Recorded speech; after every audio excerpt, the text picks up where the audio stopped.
Αυτή η ημερίδα που σήμερα πραγματοποιούμε έχει σαν τίτλο «Πράσινη ανάπτυξη, περιβάλλον και άνθρωπος, νέες μορφές ενέργειας». Η αρχική ιδέα και το κίνητρο για αυτή την ημερίδα προέκυψε από ένα πρόσφατο πρόβλημα που αντιμετωπίσαμε στο χωριό μας, στην Ελοπία.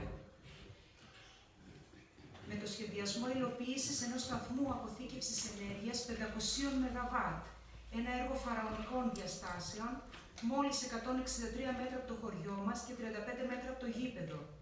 Έργο το οποίο όμως, ευτυχώς το αποτρέψαμε από το συγκεκριμένο σημείο τουλάχιστον. Στην πορεία ήρθαμε σε επαφή με τις επιτροπές κατοίκων όλων των χωριών και διαπιστώσαμε ότι τα προβλήματα και οι ανησυχίες μας είναι κοινά. Έτσι δημιουργήθηκε η Συντονιστική Επιτροπή των Χωριών του Δήμου Θηβαίων, με σκοπό ύπαρξής της, την αλληλοενημέρωσή μας και την παρακολούθηση των αναπτυξιακών έργων του τόπου μας, ως προς τη συμβατότητά τους με το περιβάλλον και τον άνθρωπο από την πλευρά των κατοίκων. Σύσσωμοι όλοι και με τη βοήθεια του Ιατρικού Συλλόγου, ο οποίος στάθηκε αρρωγός και πολύτιμος συνεργάτης σε όλη αυτή την πορεία, και ιδιαίτερα η πρόεδρός τους, η κυρία Πρωτόπαπα, φτάνουμε στη σημερινή ημέρα. Καλωσορίζουμε αρχικά τους εκλεκτούς ομιλητές μας που παρευρίσκονται σήμερα εδώ, όπου ο καθένας από την επιστήμη που υπηρετεί, την εμπειρία και τη θέση του, θα ρίξουν φως σε θέματα ίσως άγνωστα σε εμάς τους πολλούς. Τι είναι η πράσινη ανάπτυξη? Είναι βιώσιμη? Ποιες είναι οι νέες μορφές ενέργειας?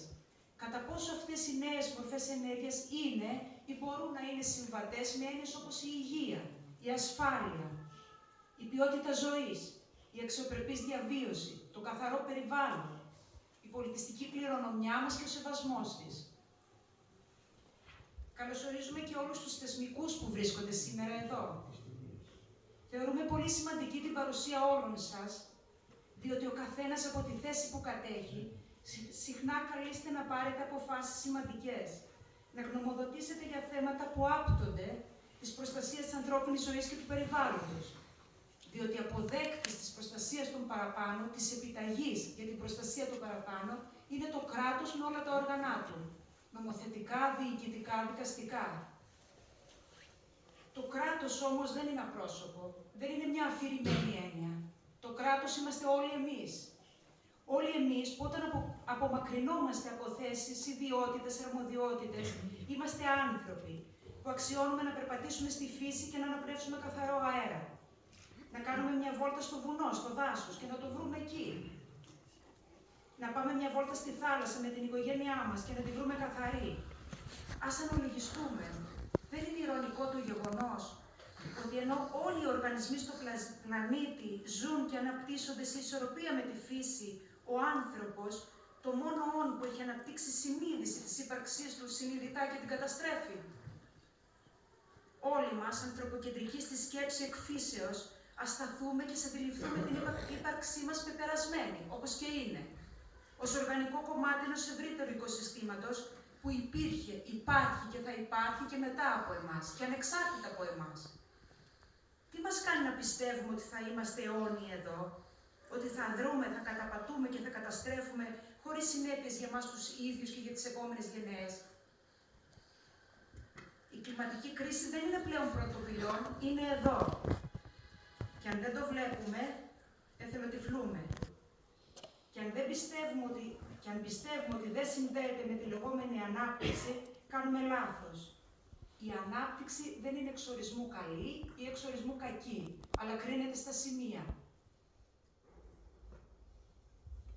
Στο όνομα καμιάς ανάπτυξης δεν θα πρέπει να ελέγχεται και να μολύνεται ο αέρας που αναπνέουμε. Στο βωμό καμιάς ανάπτυξης δεν θα πρέπει να θυσιάζεται η υγεία και το περιβάλλον. Καλωσορίζουμε και όλους τους πολίτες που είναι σήμερα εδώ. Είναι κοινό μυστικό όλων μας ότι η βιωτεία και η εύβοια έχουν δεχτεί κατά προτεραιότητα τις συνέπειες ριζικών αλλαγών που έχουν συντελεστεί στο τομέα της ενέργειας, αφού είναι δίπλα στην Αττική και στους μεγάλους παραγωγούς ενέργειας. Είναι από τους νομούς με τη μεγαλύτερη συγκέντρωση βιομηχανικών, αιωλικών και φωτοβολταϊκών εγκαταστάσεων. Και μόνο αυτή η επιβάρυνση κάνει απολύτως επιτακτική την ανάγκη επαναπροσδιορισμού, επανασχεδιασμού.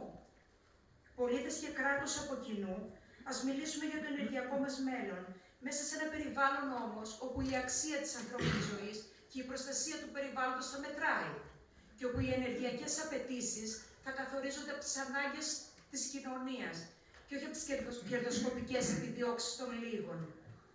Μπορούμε να πιάσουμε το νήμα αυτής της ενεργειακής επέλασης όλοι μαζί από την αρχή.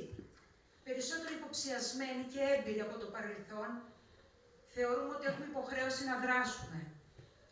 Σε βιωτικό αλλά και σε πανελλαδικό επίπεδο, η φυσιογνωμία της χώρας μας αλλάζει. Οι δασικές εκτάσεις καίγονται, οι πηγές οξυγόνου καταστρέφονται, λαιλατούνται. Ο τουρισμός μας, η βαριά μας βιομηχανία σε εισαγωγικά, η γεωργία, η μελισσοκομεία, οι καλλιέργειες φύγονταν επανόρθωτα.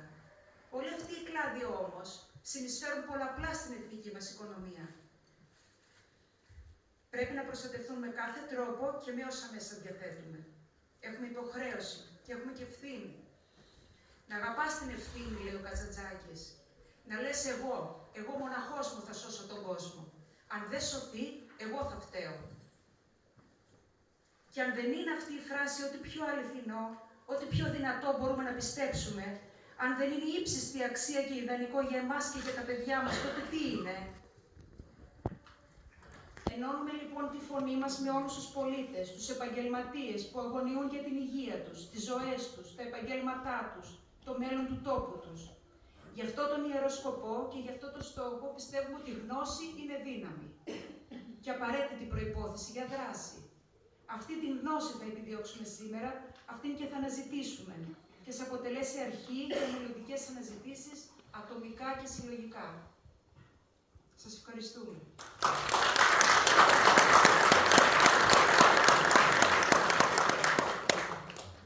Θα περάσουμε σιγά σιγά τον Δίνο. Κατά το διάστημα 90-99 υπηρέτησε στο 5ο τμήμα του Συμβουλίου της Επικρατείας, όπου ασχολήθηκε με υποθέσεις περιβάλλοντος και βιώσιμης ανάπτυξης σε ευρύ φάσμα αντικειμένων. Δίδαξε ανάλυση δημόσιας πολιτικής στο Εθνικό Κέντρο Δημόσιας Διοίκησης. Έχει μετάσχει με ανακοινώσεις σε διεθνή συνέδρια, μεταξύ των οποίων και στην Παγκόσμια Διάσκεψη των Δικαστών, που οργανώθηκε από τον ΟΗΕ, στα πλαίσια της Διεθνούς Διάσκεψης του Johannesburg για το περιβάλλον και την ανάπτυξη. Σε συνεργασία με την UNEP, ΟΗΕ, διεξήγαγε σειρά σεμιναρίων με αντικείμενο την θεωρία λήψης αποφάσεων, τη συστηματική ανάλυση δημόσιας πολιτικής και τις γενικές αρχές της βιώσιμης ανάπτυξης. Ως μέλος της ελληνικής ομάδας συστημάτων, έχει ασχοληθεί με την επιστήμη συστημάτων μεγάλης κλίμακας. Ιδρυτικό μέλος και πρόεδρος του Επιμελητηρίου Περιβάλλοντος, το οποίο λειτουργεί ως μη κερδοσκοπικός οργανισμός, με αποστολή την παραγωγή και διάδοση επιστημονικής γνώσης για το περιβάλλον και τη βιώσιμη ανάπτυξη. Έχει συγγράψει μελέτες και άρθρα, καθώς και τα βιβλία Failures in Implementation και τα όρια των ιδιωτικοποιήσεων, βιώσιμο κράτος και δημόσια κτήση. Η ομιλία της έχει τίτλο «Είναι πραγματικά βιώσιμη η πράσινη ανάπτυξη?» Ας την ακούσουμε.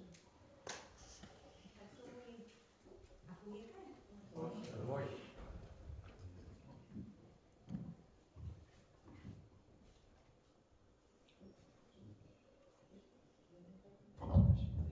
Τώρα ακούγεται? Ωραία. Να καλησπερίσω και εγώ στη σειρά μου όλους εσάς και να ευχαριστήσω πάρα πολύ τους οργανωτές για την πρόσκληση. Είναι για μένα μεγάλη χαρά και μεγάλη τιμή να βρίσκομαι εδώ για να μοιραστώ μαζί σας κάποιες σκέψεις πάνω στα θέματα που απασχολούν και εσάς τοπικά αλλά και όλους μας πανελλαδικά. Γιατί η περιβαλλοντική κρίση, η κλιματική αλλαγή, βιώσιμη ανάπτυξη, πράσινη ανάπτυξη, απεριόριστη μεγέθυνση υπεράνω όλων, είναι έννοιες και καταστάσεις που έχουν μπει πια στην καθημερινότητά μας και εκεί θα παραμείνουν. Όμως οι λέξεις που προσδιορίζουν αυτές τις καταστάσεις και τις έννοιες δεν έχουν για όλους την ίδια σημασία. Αλλιώς τις αντιλαμβάνουν οι επιστήμονες, αλλιώς οι πολιτικοί, αλλιώς η αγορά και οι επιχειρηματίες και αλλιώς οι απλοί πολίτες. Και από την περιβαλλοντική κρίση που βιώνουμε σήμερα, κάποιοι κερδίζουν, κάποιοι χάνουν και κάποιοι κυριολεκτικά χάνονται. Δεν έχουν όλοι τις ίδιες συνέπειες. Γι' αυτό λοιπόν θεώρησα χρήσιμο έτσι στη σημερινή μας συνάντηση να ξεκαθαρίσω το περιεχόμενο των ενιών αυτών, όσο μου επιτρέπει ο χρόνος, σε πολύ αδρές γραμμές φυσικά, ώστε ο καθένας από εμάς όταν καλείται να πάρει θέση απέναντι σε αυτά τα προβλήματα που μας απασχολούν και τα οποία προδικάζουν το μέλλον όχι μόνο των δικών μας και των παιδιών μας, αλλά τώρα πλέον και ολόκληρου του πλανήτη σε βάθος χρόνου, να έχει πληροφόρηση τεκμηριωμένη και όχι αυτή τη συγκεκριμένη πληροφόρηση που πολύ συχνά δυστυχώς κυκλοφορεί στα μέσα μαζικής ενημέρωσης ή ακόμα και στο δημόσιο λόγο. Περιβαλλοντική κρίση, λίγο πολύ όλοι ξέρουμε τι σημαίνει. Είναι η αποσταθεροποίηση της οικολογικής ισορροπίας του πλανήτη, η διατάραξη όλων των συστημάτων που επιτρέπουν τη ζωή στον πλανήτη για τον άνθρωπο και όλα τα άλλα έμβια όντα. Τον αέρα δηλαδή, το έδαφος και το νερό, τη θάλασσα. Όλα αυτά τα συστήματα αλληλεξαρτώνται, αλληλεπιδρούν με πολλούς τρόπους και με περίπλοκες διαδικασίες καταφέρνουν να διατηρήσουν μια ισορροπία που μας επιτρέπει να ζούμε. Αυτή την ισορροπία την έχουμε διαταράξει εδώ και πάρα πολλά χρόνια δραματικά και εξακολουθούμε να τη διαταράσσουμε με μανία παρά τα όσα συμβαίνουν γύρω μας. Ποια είναι τα φαινόμενα? Έχουμε ρύπανση, όξυση των ωκεανών, έλλειψη γλυκού νερού, καταστροφή της βιοποικιλότητας, κάτι πολύ σημαντικό, υπερκατανάλωση και εξάντληση των φυσικών πόρων της γης. Έχουμε και κλιματική αλλαγή. Εδώ χρειάζεται να ξεκαθαρίσουμε κάποια πράγματα. Τι είναι η κλιματική αλλαγή? Είναι η διατάραξη της ισορροπίας του κλίματος. Η κλιματική αλλαγή όμως δεν είναι το αίτιο των δεινών μας, είναι μία συνέπεια της κατάστασης, μία από τα πολλά φαινόμενα που αποτελούν την περιβαλλοντική κρίση, η οποία περιβαλλοντική κρίση με τη σειρά της δεν μας ήρθε από τον ουρανό, τη δημιουργήσαμε μόνοι μας με το μοντέλο οικονομικής ανάπτυξης και γενικότερα τον τρόπο ζωής που έχουμε επιλέξει και εφαρμόζουμε εδώ και πάρα πολλά χρόνια. Το μοντέλο αυτό βρήκε την πλήρη έκφρασή του από τη βιομηχανική επανάσταση και μετά, για τον απλούστατο λόγο ότι η τεχνολογία από εκεί και πέρα και μέχρι σήμερα βρίσκει όλο και περισσότερους τρόπους ώστε να λαιλατούμε τους όρους της γης και να τους μετατρέπουμε σε αγαθά. Όταν λέω αγαθά, εννοώ όχι μόνο καταναλωτικά προϊόντα, εννοώ και υποδομές και κτίσματα και υπηρεσίες, γιατί και οι υπηρεσίες έχουν περιβαλλοντικό αποτύπωμα. Γενικώς πράγματα τα οποία οι άνθρωποι επιθυμούν να αποκτήσουν ανεξάρτητα από το αν τα χρειάζονται ή όχι και ανεξάρτητα από τις συνέπειές τους. Η κλιματική αλλαγή λοιπόν δεν είναι συνώνυμο με την περιβαλλοντική κρίση.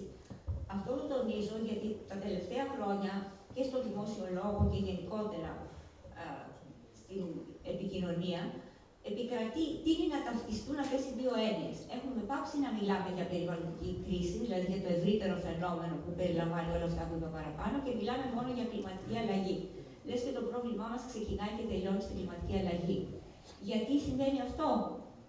Κατά τη γνώμη μου συμβαίνει διότι επειδή δεν είμαστε διατεθειμένοι παγκοσμίως να κάνουμε απολύτως τίποτα για την περιβαλλοντική κρίση, δηλαδή να αλλάξουμε τρόπο ζωής και μοντέλο ανάπτυξης, έχουμε εστιάσει στην κλιματική αλλαγή για την οποία θεωρούμε ότι με κάποια μέσα μπορούμε να την αντιμετωπίσουμε.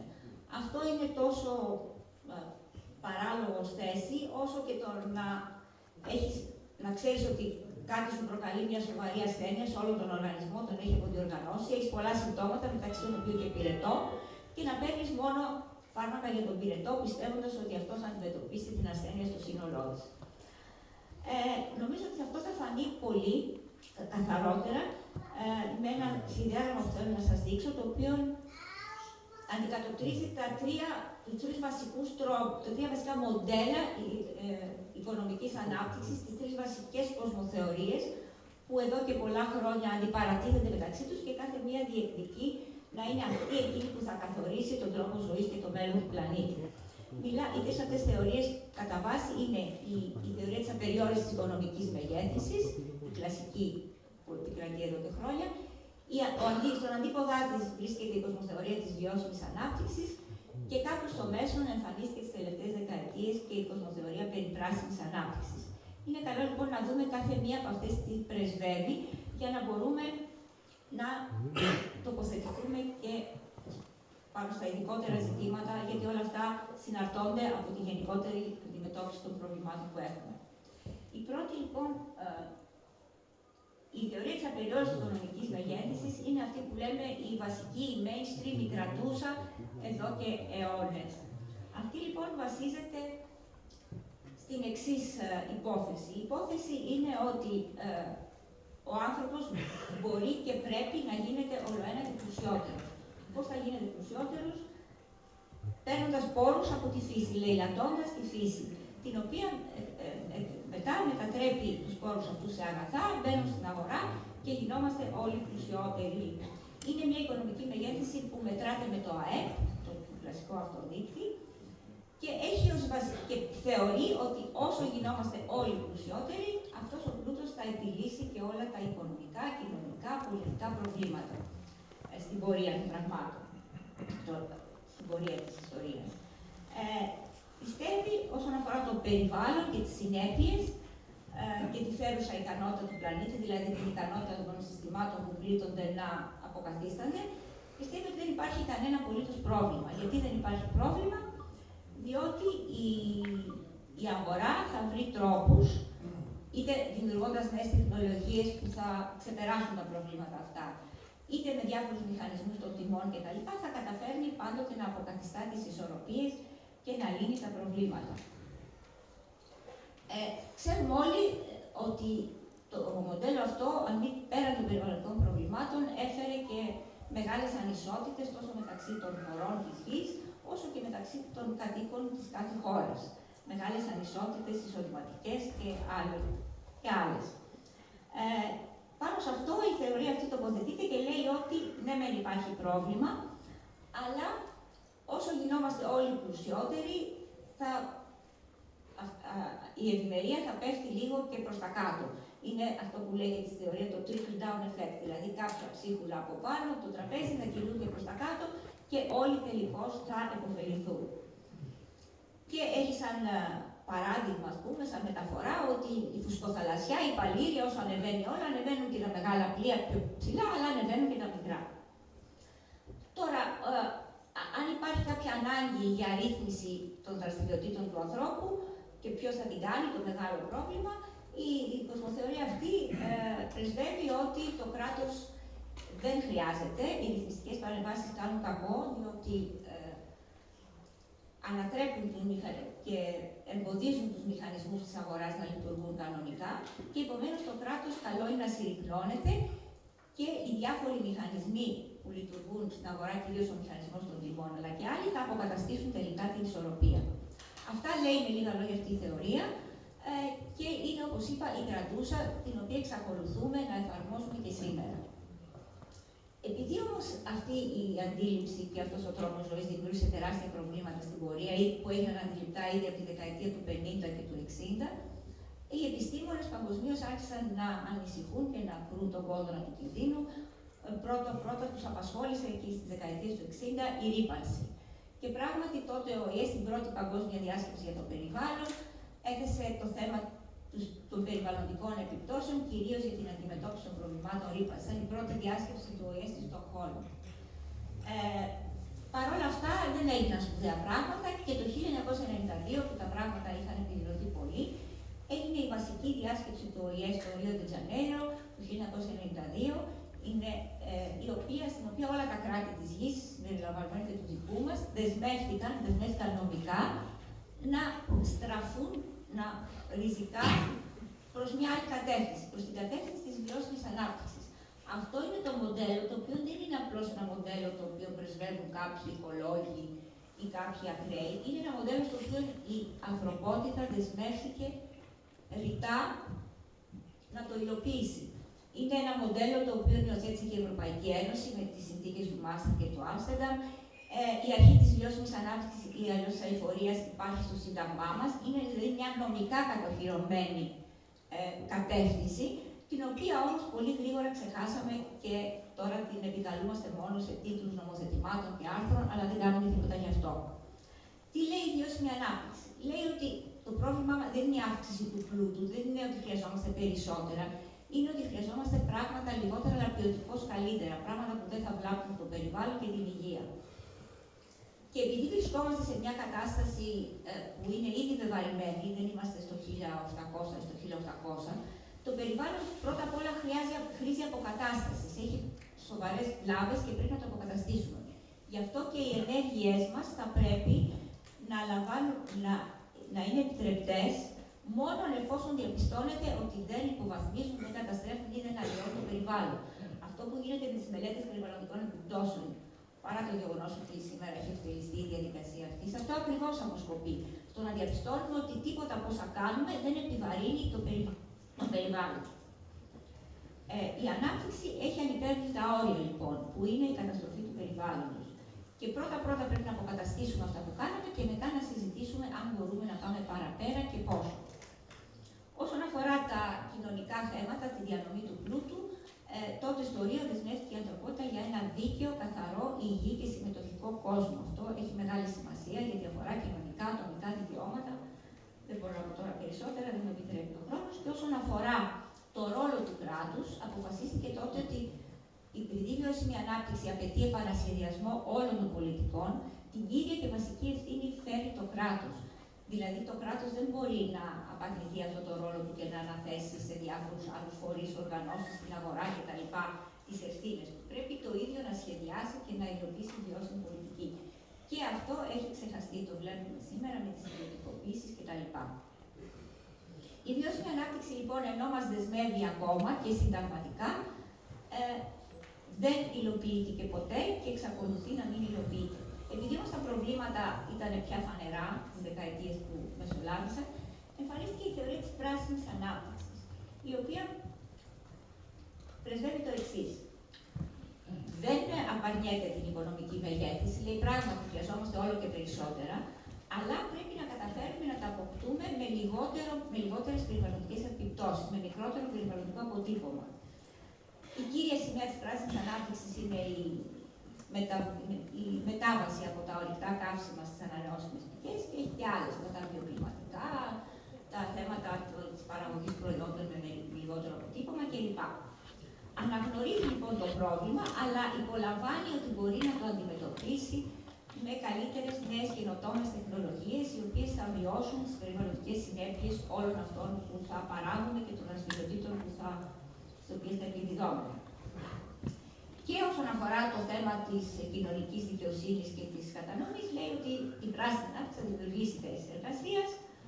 Όσο για το κράτος, λέει ότι χρειάζεται μια κρατική παρέμβαση, αλλά περιορισμένη, κυρίως με την παροχή κινήτρων. Θα έχετε δει κιόλας ότι δεν μιλάμε για υποχρεωτικές πολιτικές απέναντι στις εταιρείες, λέμε να έχετε ένα κίνητρο ή ένα αντικίνητρο, ο ρηπαίνων πληρώνει, ή ένα κίνητρο απαλλαγών κτλ. Εάν κάνετε περιβαλλοντικώς πράγματα που περιβαλλοντικά είναι ευμενή και όχι δυσμενή, δεν έχουν επιπτώσει. Δεν είναι υποχρεωτικά όλα αυτά, παρά ελάχιστα. Για να δούμε λοιπόν η πράσινη ανάπτυξη, αν είναι ή όχι βιώσιμη. Η βασική της υπόθεση, η οποία είναι ότι ό,τι παράγουμε, ό,τι δραστηριότητα κάνουμε, ό,τι υπηρεσία προσφέρουμε, πρέπει να την κάνουμε με μικρότερο περιβαλλοντικό αποτύπωμα, γιατί έτσι θα μειωθούν οι περιβαλλοντικές επιπτώσεις, είναι καταρχήν μια πολύ ορθή προσέγγιση. Το θέμα είναι ποιος τη χρησιμοποιεί και προς ποια κατεύθυνση. Αυτό που συμβαίνει αυτή τη στιγμή είναι ότι η πράσινη ανάπτυξη δεν έχει έρθει να υπηρετήσει, να είναι ένα εργαλείο για τη βιώσιμη ανάπτυξη, αλλά ένα εργαλείο για την περαιτέρω οικονομική μεγέθυνση. Δηλαδή, εάν μειώσουμε το περιβαλλοντικό αποτύπωμα μιας οποιασδήποτε, ενός έργου, μιας δραστηριότητας, μιας υπηρεσίας, ενός κτηρίου, οτιδήποτε, φυσικά θα έχουμε κέρδος. Με την προϋπόθεση όμως την απαραίτητη ότι δεν θα κάνουμε περισσότερες δραστηριότητες. Ότι θα παραμείνουν τα αγαθά, οι δραστηριότητες στο ίδιο επίπεδο. Εάν διπλασιάσουμε τα αγαθά, οποιοδήποτε όφελος έχουμε από τη μείωση του αποτυπώματος, εξουδετερώνεται. Αυτό ακριβώς είναι αυτό που συμβαίνει αυτή τη στιγμή και με τις ανανεώσιμες πηγές ενέργειας. Οι ανανεώσιμες πηγές ενέργειας βασίζονται σε μια βασική υπόθεση ότι εφόσον το πρόβλημα της κλιματικής αλλαγής προέρχεται από τα αέρια του θερμοκηπίου που προέρχονται από την καύση των ορυκτών καυσίμων, εάν τα μειώσουμε και τα αντικαταστήσουμε με άλλα, θα έχουμε περιβαλλοντικό κέρδος όσον αφορά την υπολείπη των καυσίμων. Υπάρχει ένα παράδειγμα χαρακτηριστικό που δίνεται στα επιστημονικά βιβλία του ελέφαντα και του ποντικού. Ο ποντικός καταναλώνει, έχει ενεργειακή ανάγκη 3 βατ ανά κιλό. Ενώ ο ελέφαντας έχει μισό βατ ανά κιλό. Άρα, αν τους λάβεις ως μονάδες, θα πεις ότι είναι πιο αποδοτικός ο ελέφαντας, ενεργειακά αποδοτικός από το ποντικό. Όμως ο ελέφαντας χρειάζεται 50.000 φορές περισσότερη ενέργεια για να ζήσει από τον ποτικό. Επομένως, στην τελική επιβαρύνει πολύ περισσότερο το περιβάλλον. Αυτό συμβαίνει και με τις ενεργειακές ανάγκες. Εφόσον η ανθρωπότητα εξακολουθεί να είναι προσκολλημένη στη μεγέθυνση και να έχει όλο και μεγαλύτερες ανάγκες σε μεταφορές, σε μετακινήσεις των ανθρώπων, τον τουρισμό, ας πούμε, χτίζονται πόλεις παντού, καταστρέφεται οτιδήποτε υπάρχει φυσικό περιβάλλον στον πλανήτη και στη χώρα μας, αλλά και σε άλλες περιοχές, στην Ασία, στην Αφρική, παντού. Ό,τι και να κερδίσουμε από την ΑΠΕ, έτσι ότι κερδίσαμε το 30% ας πούμε από τις εκπομπές ορεικτών καυσίμων. Άμα διπλασιάσουμε, τριπλασιάσουμε, μεταπλασιάσουμε την κατανάλωση ενέργεια, δεν έχουμε κερδίσει απολύτως τίποτα. Στη χώρα μας λοιπόν, για να έρθουμε στα δικά μας, έχουμε το εξής φαινόμενο. Από το 10 μέχρι το 23 έχει τετραπλασιαστεί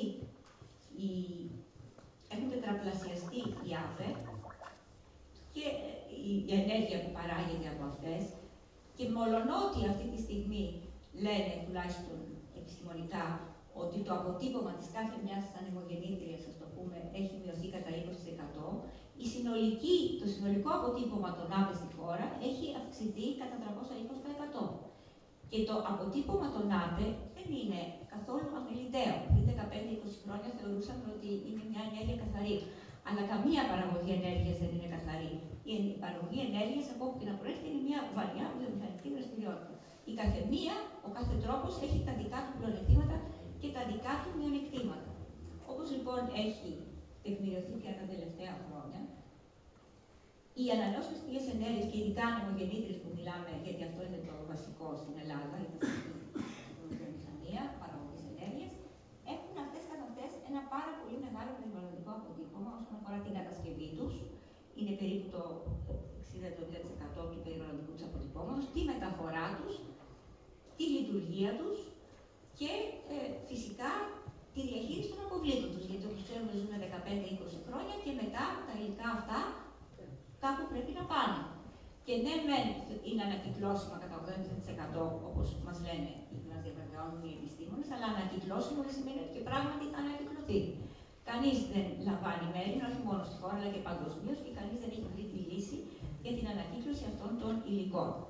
Από τη μία λοιπόν αυτές έχουν το δικό τους αποτύπωμα, το δικό τους κόστος, το οποίο όμως δεν το αφαιρούμε ποτέ από την εξίσωση του πραγματικού κέρδους όσον αφορά τη βελτίωση της ατμόσφαιρας στον πλανήτη, είναι το ένα. Και το δεύτερο είναι ότι έχουν και επιπτώσεις στο περιβάλλον και κυρίως σε δύο πολύ κρίσιμους τομείς του περιβάλλοντος, πολύ κρίσιμους για την οικολογική ισορροπία του πλανήτη, που είναι η βιοποικιλότητα και η σφράγιση της γης.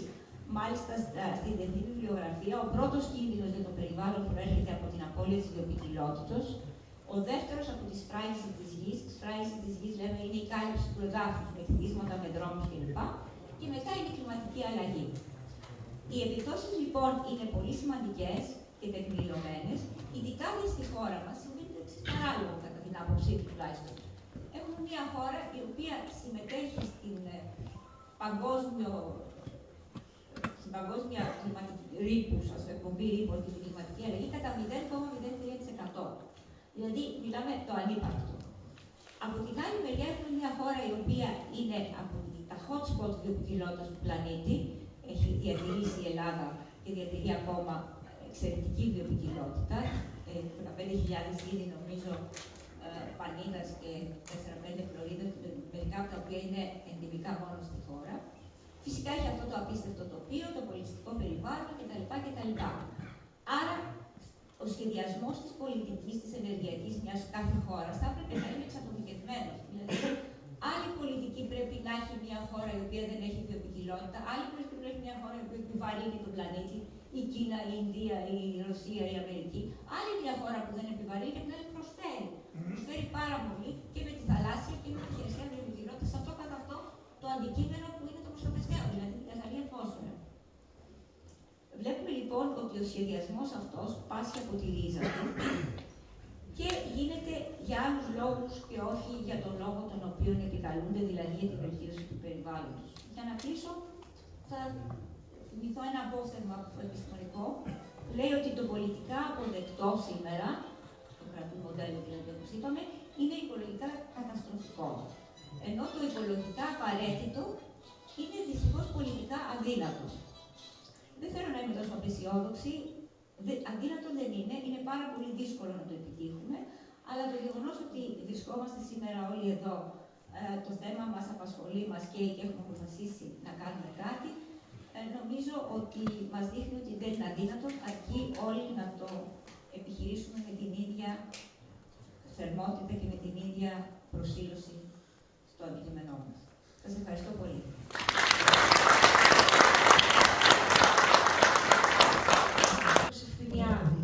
Είναι διπλωματούχος μηχανολόγος, ηλεκτρολόγος μηχανικός. Έχει πτυχίο μάστερ στην πυρηνική μηχανική, διδάκτορ μηχανικός από το Τεχνολογικό Ινστιτούτο της Μασαχουσέτης, ελεύθερος επαγγελματίας μηχανικός από το 1978 έως σήμερα. Είναι διαχειριστής της εταιρείας ενεργειακών συμβούλων Τεχνομετρική ΕΠΕ από το 1990 έως και σήμερα. Τέος μέλος της Επιστημονικής Επιτροπής Μηχανολόγων και της Αντιπροσωπείας του ΤΕΕ, το 2014 έως το 2019. Τέος μέλος του ΔΣ Πανελλήνιος Σύλλογος Διπλωματούχων Μηχανολόγων Ηλεκτρολόγων και είναι και επιθεωρητής ενεργειακός επιθεωρητής ΓΑΜΑ τάξεως και ενεργειακός ελεγκτής ΓΑΜΑ τάξεως. Ο τίτλος της ομιλίας του είναι «Μεταβλητές ΑΠΕ συστήματος, φωτοβολταϊκά και αιωλικά με συσσωρευτές, μια άβολη αλήθεια».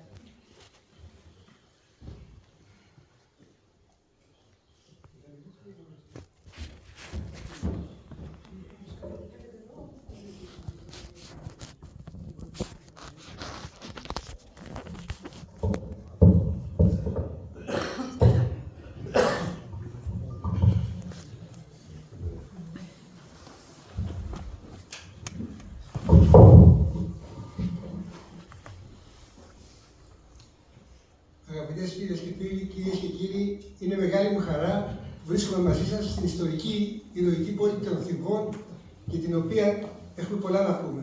Και όχι μόνο για ανανεώσιμα, αλλά να μιλήσουμε για ιστορία, για φιλοσοφία. Έχουμε πολύ μεγάλο ηθικό βάρος. Μίλαγα με τον αντιδήμαρχό σας και κατάλαβα ότι υπάρχει ανωτάτη διανοητική ισχύ για να ανεβάσετε την πόλη και θα βοηθήσουμε και όλοι οι άλλοι που μπορούμε. Αλλά τώρα θα επικεντρωθούμε σε ένα τραγικό θέμα. Σε ένα θέμα το οποίο έχει βαρύνει πάρα πολύ οικονομικά τη χώρα μας, αλλά και περιβαλλοντικά. Αλλά έτσι, κύριε Καραμανόφ, τη μεγάλη διάσταση, επιτρέψτε με να μπω σε πιο λεπτή διάσταση και να μιλήσουμε ακριβώς για τις ανανεώσιμες, οι οποίες τίθενται και μπαίνουν όλες στο όνομα τίνος πράγματος, στο όνομα της κλιματικής αλλαγής, όπως ανέφερε, αλλά με μπαμπούλα την εκπομπή διοξιδίου του άνθρακος. Έχει φροντίσει η μαφία των ΑΠΕ να δαιμονοποιήσει όλα τα καύσιμα. Το λιγνίτη, τον άνθρακα, το φυσικό αέριο. Έχει δαιμονοποιήσει επίσης και την πυρηνική ενέργεια για να πουλάμε ανεξάρτητα και μόνο αυτά που βάζουμε. Τα οποία είναι μια οικονομική καταστροφή. Θα το δείξω τώρα αμέσως. Δεν είμαι εναντίον των ΑΠΕ. Είμαι εναντίον όλων των μορφών ενέργειας που δεν συμφέρουν, είναι αντιοικονομικές. Για παράδειγμα, έχω προτείνει ΑΠΕ στα νησιά μας. Εκεί κοστίζει πολύ ακριβά το πετρέλαιο να πάει για να παράγουν ρεύμα. Εκεί μπορούμε με τις ΑΠΕ φθηνότερα να παράγουμε ρεύμα. Όπου είναι φθηνότερες, ναι. Αλλά δεν είναι φθηνότερες στο να μπαίνουν σε αυτή την έκταση και στην κλίμακα σε όλη τη χώρα.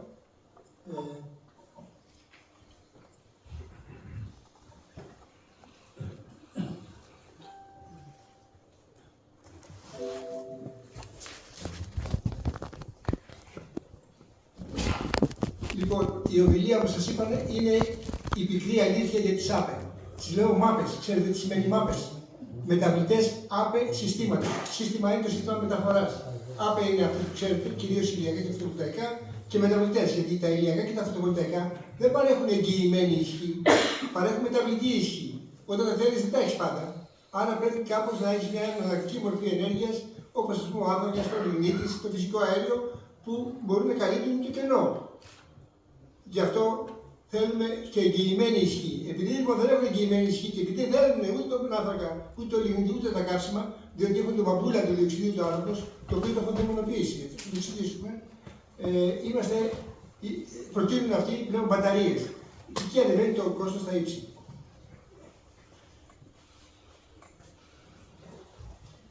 Λοιπόν, θα μιλήσουμε για τη λέλαμα των ΑΠΕ σε Βιωτία και Ελλάδα και το μύθος της ανθρωπογενούς κλιματικής αλλαγής. Αυτά που έλεγε η κυρία Καραμανόφ είναι σωστά. Μιλάει γενικότερα για την περιβαλλοντική κρίση.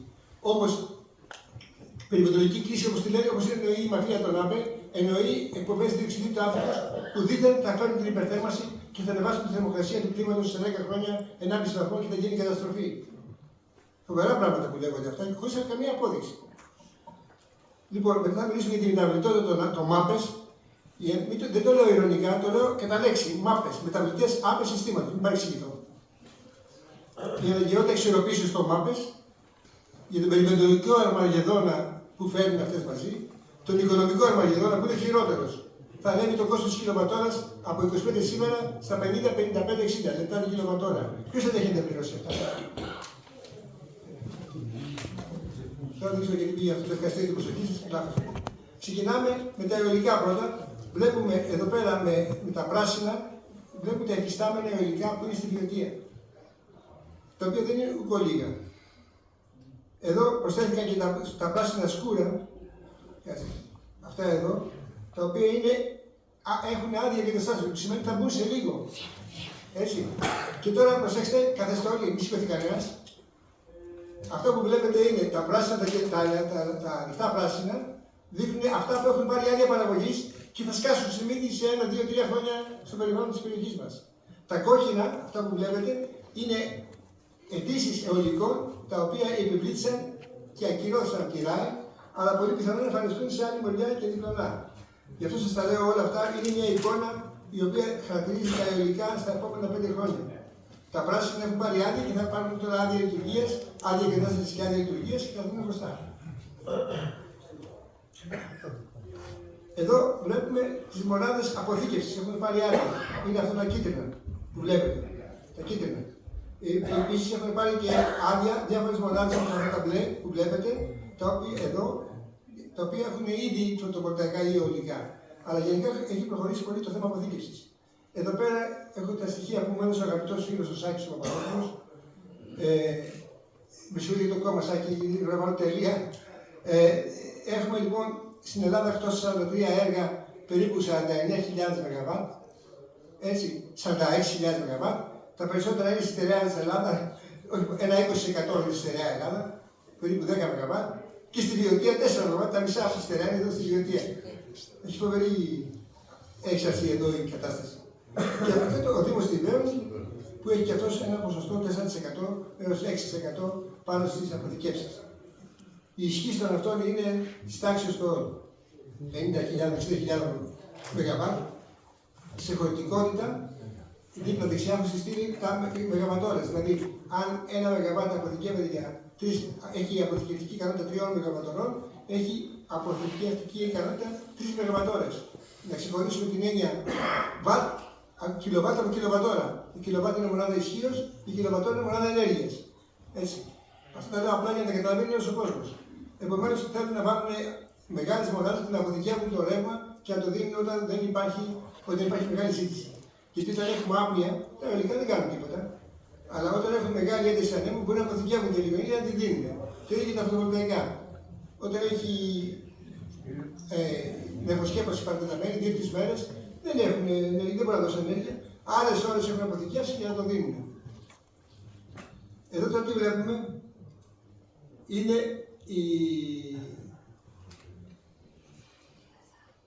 φωτοβολταϊκά που έχουν ήδη πάρει άδεια λειτουργίας και άδεια εγκατάστασης. Είναι αυτά τα πράσινα που βλέπετε, είναι γεμάτα, δεν φαίνεται σε μεγάλη λεπτομέρεια. Αυτά έχουν ήδη υπάρξει στη Βιωτία.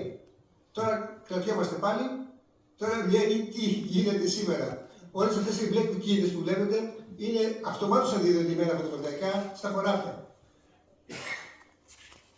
Τα πράσινα που βλέπετε είναι φωτοβολταϊκά μαζί με το μπλε κύκλο, με το μπλε γέμισμα, είναι φωτοβολταϊκά που έχουν πάρει ήδη άδεια παραγωγής και θα εμφανιστούν στην αγορά στα επόμενα 2-3 χρόνια. Θα πάρουν άδεια εγκαταστάσεως, άδεια λειτουργίας και θα βγουν. Αυτός είναι. Και εδώ πέρα είναι και θαλάσσια που έχουν πάρει. Όχι, αυτά που βλέπετε στην κίτρινο είναι φωτοβολταϊκά σε αξιολόγηση. Αυτά που βλέπετε με κόκκινες γραμμές είναι φωτοβολταϊκά που απορρίφθηκαν. Φερρυπίν, εδώ πέρα στην Ενωπία υπήρχε ένα μεγάλο φωτοβολταϊκό που δεν εγκρίθηκε τελικά και θα ξανάρθει πάντως σε άλλη στιγμή, όχι τώρα πάντως. Και όχι στην ίδια μορφή. Εδώ να τα λέμε τώρα μαζί, είναι ο χάρτης ο οποίος δείχνει όλα φωτοβολταϊκά, αιωλικά, πράσινα, τα πράσινα είναι το μέλλον, και τα κόκκινα αυτά που απορρίφθηκαν και τα παλιά που ήταν και υφιστάμενα. Αυτά όλα δεν είναι δικά μου στοιχεία, είναι από τη ΡΑΕ, τη Ρυθμιστική Αρχή Ενέργειας, από το γεωπληροφοριακό χάρτη. Μπορείτε όλοι να μπαίνετε, να γράψετε στο Google γεωπληροφορικός χάρτης ΡΑΕ, θα σας το βγάλει εδώ στα βίντεο και θα βλέπετε στη γειτονιά σας τι ακριβώς σχεδιάζεται, έχει εντυπωθεί και θα εμφανιστεί στο μέλλον. Εδώ τώρα έχω επικεντρωθεί πιο κοντά στους οργανωτές αυτής της εκδηλώσεως. Είναι η πόλη που γράφει η ανακοίνωση της εκδηλώσεως, όχι πως η υπόλοιπη θύμα δεν έχει σημασία, αλλά εν πάση περιπτώσει βλέπουμε εδώ πέρα τι γίνεται. Βλέπετε εδώ πέρα στην Δόβρενα έχει πάρει άδεια ένα πολύ μεγάλο φωτοβολταϊκό πάρκο. Δίπλα εδώ πέρα. Η Ελοπία έχει επίσης και αυτή προβλήματα, κάπου εδώ. Τα Λεύτρα τη γλιτώσανε μέχρι στιγμής. Το Καπαρέλι εδώ έχει ένα μεγάλο φωτοβολταϊκό πάρκο που το αγκαλιάζει. Μπείτε όλοι στο χάρτη, δείτε με μεγάλη λεπτομέρεια. Απλώς δείχνουν τον Αρμαγεδόνα των Μάπες που έχει ήδη εκρηθεί. Αυτό είναι γενικότερη περιοχή, στερεά, Θεσσαλία. Μην νομίζετε ότι σας το λέω για μήπως και ανακοπιστούμε λιγάκι. Όλες τις περιοχές τις κυνηγάνε, αλλά εδώ τη βιωτεία την έχουν, είμαστε πρωταθλητές σε επιβαρύνσεις. Όχι περισσότερο από την Εύβοια, μας συγχωρείτε. Η Εύβοια δυστυχώς έχει δίκιο ο κύριος. Τώρα που βγήκε και η Βόρειος έβασε το παιχνίδι με την πλάτη της φωτιές. 41% η Εύβοια. Δεν θα σηκωθούμε, παιδιά, γιατί ποιος βαρύνεται περισσότερο. Λοιπόν, εδώ μέχρι στιγμής όλα αυτά γιατί παίρνουν, παιδιά, για να μειώσουν τις εκπομπές του διοξειδίου του άνθρακος. Αυτό είναι το παραμύθι που λένε. Αυτά που λέει η κυρία Καραμανόφ είναι πολύ σωστά και γενικότερα. Η αστικοποίηση του περιβάλλοντος δημιουργεί προβλήματα θερμικά, αναβάζει τη θερμοκρασία, πολλά πράγματα. Αλλά δεν μιλάμε τώρα ούτε για αστικοποίηση ούτε για όλα τα άλλα προβλήματα που ανέφερε η κυρία Καραμανόφ. Μιλάμε αποκλειστικά για το διοξείδιο του άνθρακος. Δεν υπάρχει ούτε μία κρίση, λέει ο νομπελίστης φυσικός, ο Τζον Κλάουζερ. Δεν υπάρχει καμία έκτακτη ανάγκη. Δεν μας λένε ότι υπερεπίγον θα ανέβει η θερμοκρασία. Αυτό δεν ακούτε κάθε μέρα παντού. Δεν υπάρχει τέτοιο πράγμα.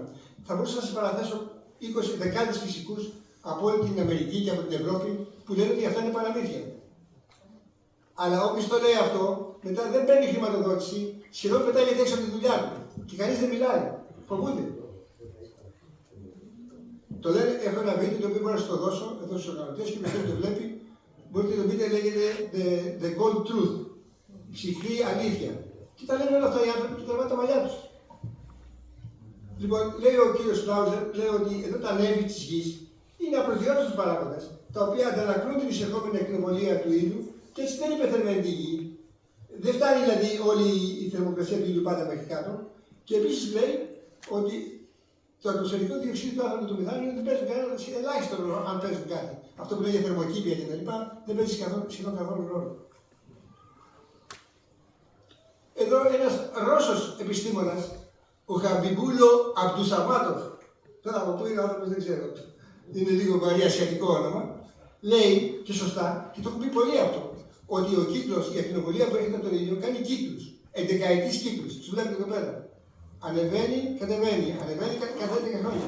Αλλά κάθε 200 χρόνια έχουν παρατηρήσει ότι η γη περνάει σε κύκλο τέτοιο που πάει σε μήνυ παγετώνα. Δηλαδή, αν κάτι που οδεύουμε, δεν οδεύουμε σε υπερθέρμανση. Οδεύουμε σε μήνυ παγετώνα, δηλαδή να πέσει η θερμοκρασία 2 βαθμούς. Μέχρι το 2040 με το 2050. Αυτό αποσκεπάται έτσι, δεν υπάρχει. Εγώ σκέφτηκα, το ξέρουν αυτό οι ευαισθητές και λένε εντάξει, όταν θα βάλουμε πολλά αερολογικά θα πούμε να έπεσε η θερμοκρασία από τον καιρό, από το μήνυ παγετώνα. Είναι πολύ ωραία αυτά που σκέφτονται, φαντάζομαι. Λοιπόν, εδώ υπάρχουν και στοιχεία από την Ανταρκτική. Έχουν τρυπήσει τον πάγκο της Ανταρκτικής σε πολλά μέτρα κάτω και μέσα στον πάγκο, σε κάθε φλοιό, ξέρει τη χρονολογία πόσα χρόνια πριν ήταν. Και εξετάζουν τη σύσταση σε διοξείδιο του άνθρακος, πόσο αέρα έχει μέσα στη σελίδα και πόσο τρίτιο μόρια τη χρήση που δίνει θερμοκρασία. Και έχουν βγάλει εδώ και 50.000 χρόνια πώς ήταν η θερμοκρασία στη γη. Αυτή η μπλε καμπύλη που βλέπετε είναι η θερμοκρασία της γης τα τελευταία 50.000 χρόνια. Και από πίσω η πορτοκαλί καμπύλη είναι η καμπύλη του διοξειδίου του άνθρακος. Μετρημένα αυτά. Στο φλοιό του πάγου. Και τι βλέπουμε από εδώ, ότι πρώτα μεταβάλλεται η θερμοκρασία, αυξάνει ή μειώνεται και ακολουθεί το διοξείδιο του άνθρακου. Δεν είναι αυτό που λένε ότι προηγείται το διοξείδιο του άνθρακα και θα μας ανεβάσει τη θερμοκρασία. Ακριβώς θα δείτε το αποδείγμα με τις μετρήσεις. Δεν σας λέω να συγκινήσετε. Είναι συνταρακτικό όμως έβριμα αυτό, έτσι. Τώρα, πάμε στο ένα θέμα μεταβλητότητα. Τα υλικά είναι μεταβλητά. Αυτή που βλέπετε, η ζήτηση είναι με πορτοκαλί γραμμή και από κάτω είναι η παραγωγή των αιωλικών σε επίπεδο ώρας, έτσι, γιατί σε επίπεδο λεπτών κάνει φοβερές δοκιμάσεις. Βλέπετε, δεν έχουμε πάντα αιωλικά που τα θέλουμε και δεν καλύπτουν πάντα τη ζήτηση. Η εξίσωση πρέπει να ισχύει συνεχώς, η προσφορά της παραγωγής ενέργειας πρέπει να ισούται με τη ζήτηση της ενέργειας. Αν δεν υπάρχει αυτό, δημιουργείται ανισορροπία στο σύστημα και οδηγούμαστε σε πτώση του συστήματος. Blackout που λέμε, βαρβαριστή. Το ίδιο και με τα ηλιακά. Τα ηλιακά έχουν μια μεταβολή μέσα στο 24ωρο, μέσα στις πρωινές ώρες, και από κάτω ακόμα και στις πρωινές ώρες ένα σύννεφο περνάει, έχει διακύμανση της ηλιακής ακτινοβολίας. Είναι όλα μεταβλητά. Εδώ είναι η περίφημη καμπύλη της Πάπιας. Δεν ξέρετε την καμπύλη της Πάπιας? Εντάξει, λοιπόν, μερικοί είναι προχωρημένοι. Λοιπόν, εδώ βλέπετε, αυτό είναι το ζήτηση του ηλεκτρικού φορτίου στην Ελλάδα σε ημερομηνίες τον Ιούλιο του 2022, νομίζω. Δεν θυμάμαι ακριβώς. Εγώ το έχω πάρει τα στοιχεία αυτά από την δημοσίευμα από την ΑΠΜΕ στο δίκτυο. Λοιπόν, βλέπετε ότι το πρωί, 12 το βράδυ, 1 η ώρα, πέφτει η ζήτηση, διότι δεν έχει φορτία. Το βράδυ 12 μέχρι 12 είναι ψηλή, κάπως μετά συνεχίζει να πέφτει. Το πρωί ανεβαίνει, αλλά μετά αρχίζει και ανεβαίνει. Γιατί? Όπα, συγγνώμη. Πώς πάει πίσω αυτό? Ωραία. Αρχίζει να ανεβαίνει. Αλλά πέφτει. Γιατί πέφτει? Διότι πήγαν μπροστά τα φωτοβολταϊκά. Παράγουν ενέργεια και μειώνουν τη ζήτηση που έχει το φορτίο. Τα τοπικά φορτία, τα φωτοβολταϊκά στα σπίτια μας. Έτσι, όχι γενικά τα φωτοβολταϊκά. Και μετά από ένα σημείο ανεβαίνει πάλι η ζήτηση το βράδυ, που πήγε τα φωτοβολταϊκά στη μέση και πάει στο κεφάλι τη καμπύλη τη. Και μετά πέφτει όσο περνάμε από τις 10 μέχρι τις 12 το βράδυ και συνεχίζει να πέφτει το πρωί. Αυτές είναι οι Πάπιες. Αυτό το φαινόμενο δημιουργεί τεράστια ανισορροπία. Διότι φανταστείτε εδώ πέρα να έχουμε στις 11-12 να έχουμε μια ζήτηση εδώ που λέει 6.000 ΜΒ, το συνολικό φορτίο της χώρας, και ξαφνικά το βράδυ να πάει εδώ στα 8.500 ΜΒ. Δηλαδή έχουμε 2.500 ΜΒ μέσα σε 6 ώρες. Αυτό δεν είναι εύκολο να γίνει. Πρέπει να διατηρήσει μονάδες θερμικές συνεχώς σε επεδρία θερμή, δηλαδή σχεδόν λειτουργία, για να μπορέσει να καλύψει το κενό. Και αυτό φέρνει και ανισορροπίες και μεγάλη σπατάλη ενέργειας. Αυτό που λέει η κυρία Καραμανό δεν είναι τόσο πράσινα όσο λένε. Έχουν αποτύπωμα κι αυτά. Δηλαδή, αποτύπωμα των ενέργεια εννοούσε εκπομπές διοξειδίου του άνθρακα. Έτσι το μετράνε το αποτύπωμα σήμερα. Όλα τα έχουμε ξεχάσει. Κάνω συνεχώς επίθεση σε αυτά που λέτε, διότι τα δένουμε. Είμαι απόλυτα σίγουρος όταν το λέτε. Λοιπόν, η εξίσωση είναι προσφορά ίσον ζήτηση. Ανά πάσα στιγμή. Αν δεν τηρείται αυτό, τι γίνεται? Είτε αυξάνει η συχνότητα του δικτύου, είτε πέφτει η συχνότητα και πάμε σε blackout, σε κατάρρευση του συστήματος. Ποιο είναι το αντίθετο σε αυτή τη ιστορία? Πώς διατηρούμε την ισορροπία μετά άπερ? Έχουμε λινητικές βαριές μονάδες ή μονάδες φυσικού αερίου, οι οποίες είναι πολύ βαριές. Φανταστείτε τώρα μια λινητική μονάδα έχει μια γεννήτρια πολύ βαρύ μηχάνημα που γυρνάει, το οποίο είναι συνδεδεμένο με το ατμοστρόβιλο, ένα επίσης πολύ βαρύ μηχάνημα. Και όταν έχουμε αναταράξει το σύστημα, πέφτει η ζήτηση, πέφτει μια γραμμή μεταφοράς, πέφτει ένα αιωλικό πάρκο. Αυτά έχουν μια αδράνεια και μπορούν για μερικά δευτερόλεπτα να βαστίξουν την παροχή ενέργειας. Λόγω της αδράνειας, στροφικής αδράνειας των μηχανημάτων. Έτσι, οι βαριές λινητικές μονάδες έχουν μια αδράνεια περίπου 7-8 δευτερόλεπτα. Το φυσικό αέριο έχει λιγότερη αδράνεια, έχει 3-4 δευτερόλεπτα. Η ιδέα άπερ δεν έχουν αδράνεια, ούτε τα αιωλικά δεν έχουν μάζες που περιστρέφονται, ούτε τα φωτοβολταϊκά που δεν έχουν καθόλου αυτά. Επομένως, η πράσινη μετάβαση απαγορεύει το λιμίτι, το φυσικό αέριο και το κάρβουνο και μόνο οι μπαταρίες επιτρέπει. Δηλαδή, αυτό που σας έλεγα προηγουμένως, όταν εσείς θέλετε να εξομαλύνετε την ισχύ ενός φωτοβολταϊκού, μιας ανεμογεννήτριας με τη βοήθεια συσσωρευτών, τι κάνετε? Βλέπετε εδώ πέρα το σχήμα. Αυτή είναι η παροχή σας. Το πάρκο του αναλύσου παράγει αυτό. Όχι, αυτό είναι το τελικό αποτέλεσμα. Το πάρκο το αιωλικό, ας πούμε, πάει και παράγει έτσι ενέργεια. Όταν λοιπόν είναι κάτω από τη ζήτηση, εκφορτώνουν τις μπαταρίες. Όταν η αιωλική ενέργεια υπερβεί τη ζήτηση, φορτώνει τις μπαταρίες. Αυτό είναι το μοντέλο που θέλουμε να εφαρμόσουμε παντού. Για να καταλαβαίνουμε γιατί βάζουν τις μπαταρίες. Αυτή είναι η δικαιολογία της. Αυτή είναι μια μονάδα αεροστροβίλων με αεροστρόβιλο που καίει φυσικό αέριο. Και έχει την ικανότητα μέσα σε λίγα δευτερόλεπτα να ανεβάσει ισχύ 1000 ΜΒ. Δηλαδή, κάνει εξισορρόπηση αυτή η μονάδα, έτσι. Δεν κάνει μόνο με τις λινητικές μονάδες, αλλά μας έχουν απαγορέψει το αέριο. Δεν μπορούμε να κάνουμε εξισορρόπηση ούτε με αέριο. Είναι φοβερό. Αυτές είναι οι μπαταρίες. Με αυτές θέλουμε να κάνουμε εξισορρόπηση. Αλλά η μπαταρία αυτή καθεαυτή έχει προβλήματα και περιβαλλοντολογικά και τεχνικά. Αλλά εν πάση περιπτώσει το να συνδυάζει τι μπαταρίες και να εκφορτώνει σε πλάσματα δευτερολέπτου συχνά. Δεν είναι εύκολη τεχνική υπόθεση. Δεν έχει λυθεί ακόμα διεθνώς. Τώρα το παλεύουν. Τώρα ξέρετε πώς το λύει το πρόβλημα. Είναι πολύ απλό. Ο ΑΔΜΗ έχει βάλει σε όλες τις μονάδες φωτοβολταϊκά αιωλικά, έχει βάλει κόφτη. Και όταν δεν μπορεί να απορροφήσει το αιωλικό, περνάτε στην εθνική οδηγία, βλέπετε τα αιωλικά σταματημένα.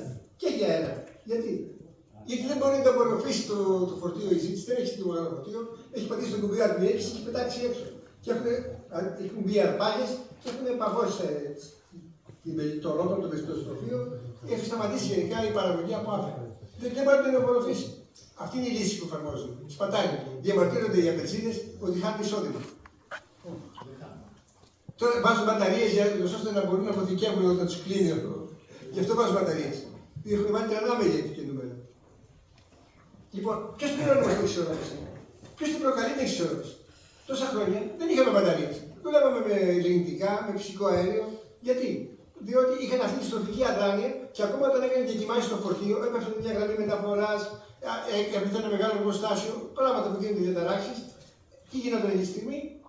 Έδινε ενέργεια η αδράνεια από τις μηχανές για 8-10 δευτερόλεπτα και μετά μπαίνανε full οι μονάδες αεροστροφήνων, ανεβάζανε γρήγορα την ισχύ και επερχόταν πάλι η ισορροπία.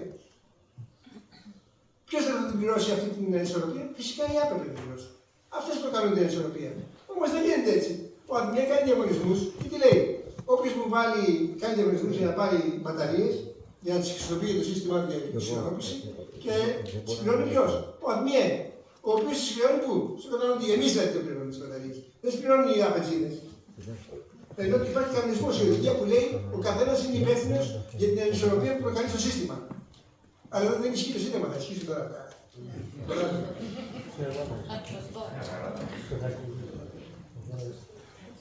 Θέλω να σας βλέπω όταν το εργαστή να γελάτε, γιατί αλλιώς καταλαβαίνω ότι δεν επικοινωνώ.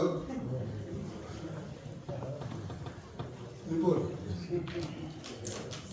περιβαλλοντολογικός αναφέρεται.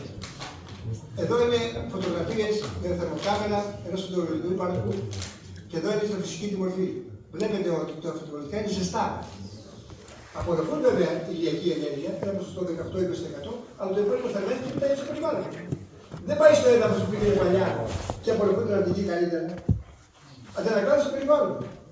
Δηλαδή δεν βοηθάει το έδαφος στο να φέρει μια ισορροπία θερμική. Που βοηθάει, έχει μεγάλη θερμοκριτικότητα το έδαφος και αυτό έκανε. Τώρα το φεύγουμε. Άρα, κατά μέσο όρο, γύρω από την περιοχή του πάρκου ανεβαίνουν οι θερμοκρασίες 2 με 3 βαθμούς Κελσίου.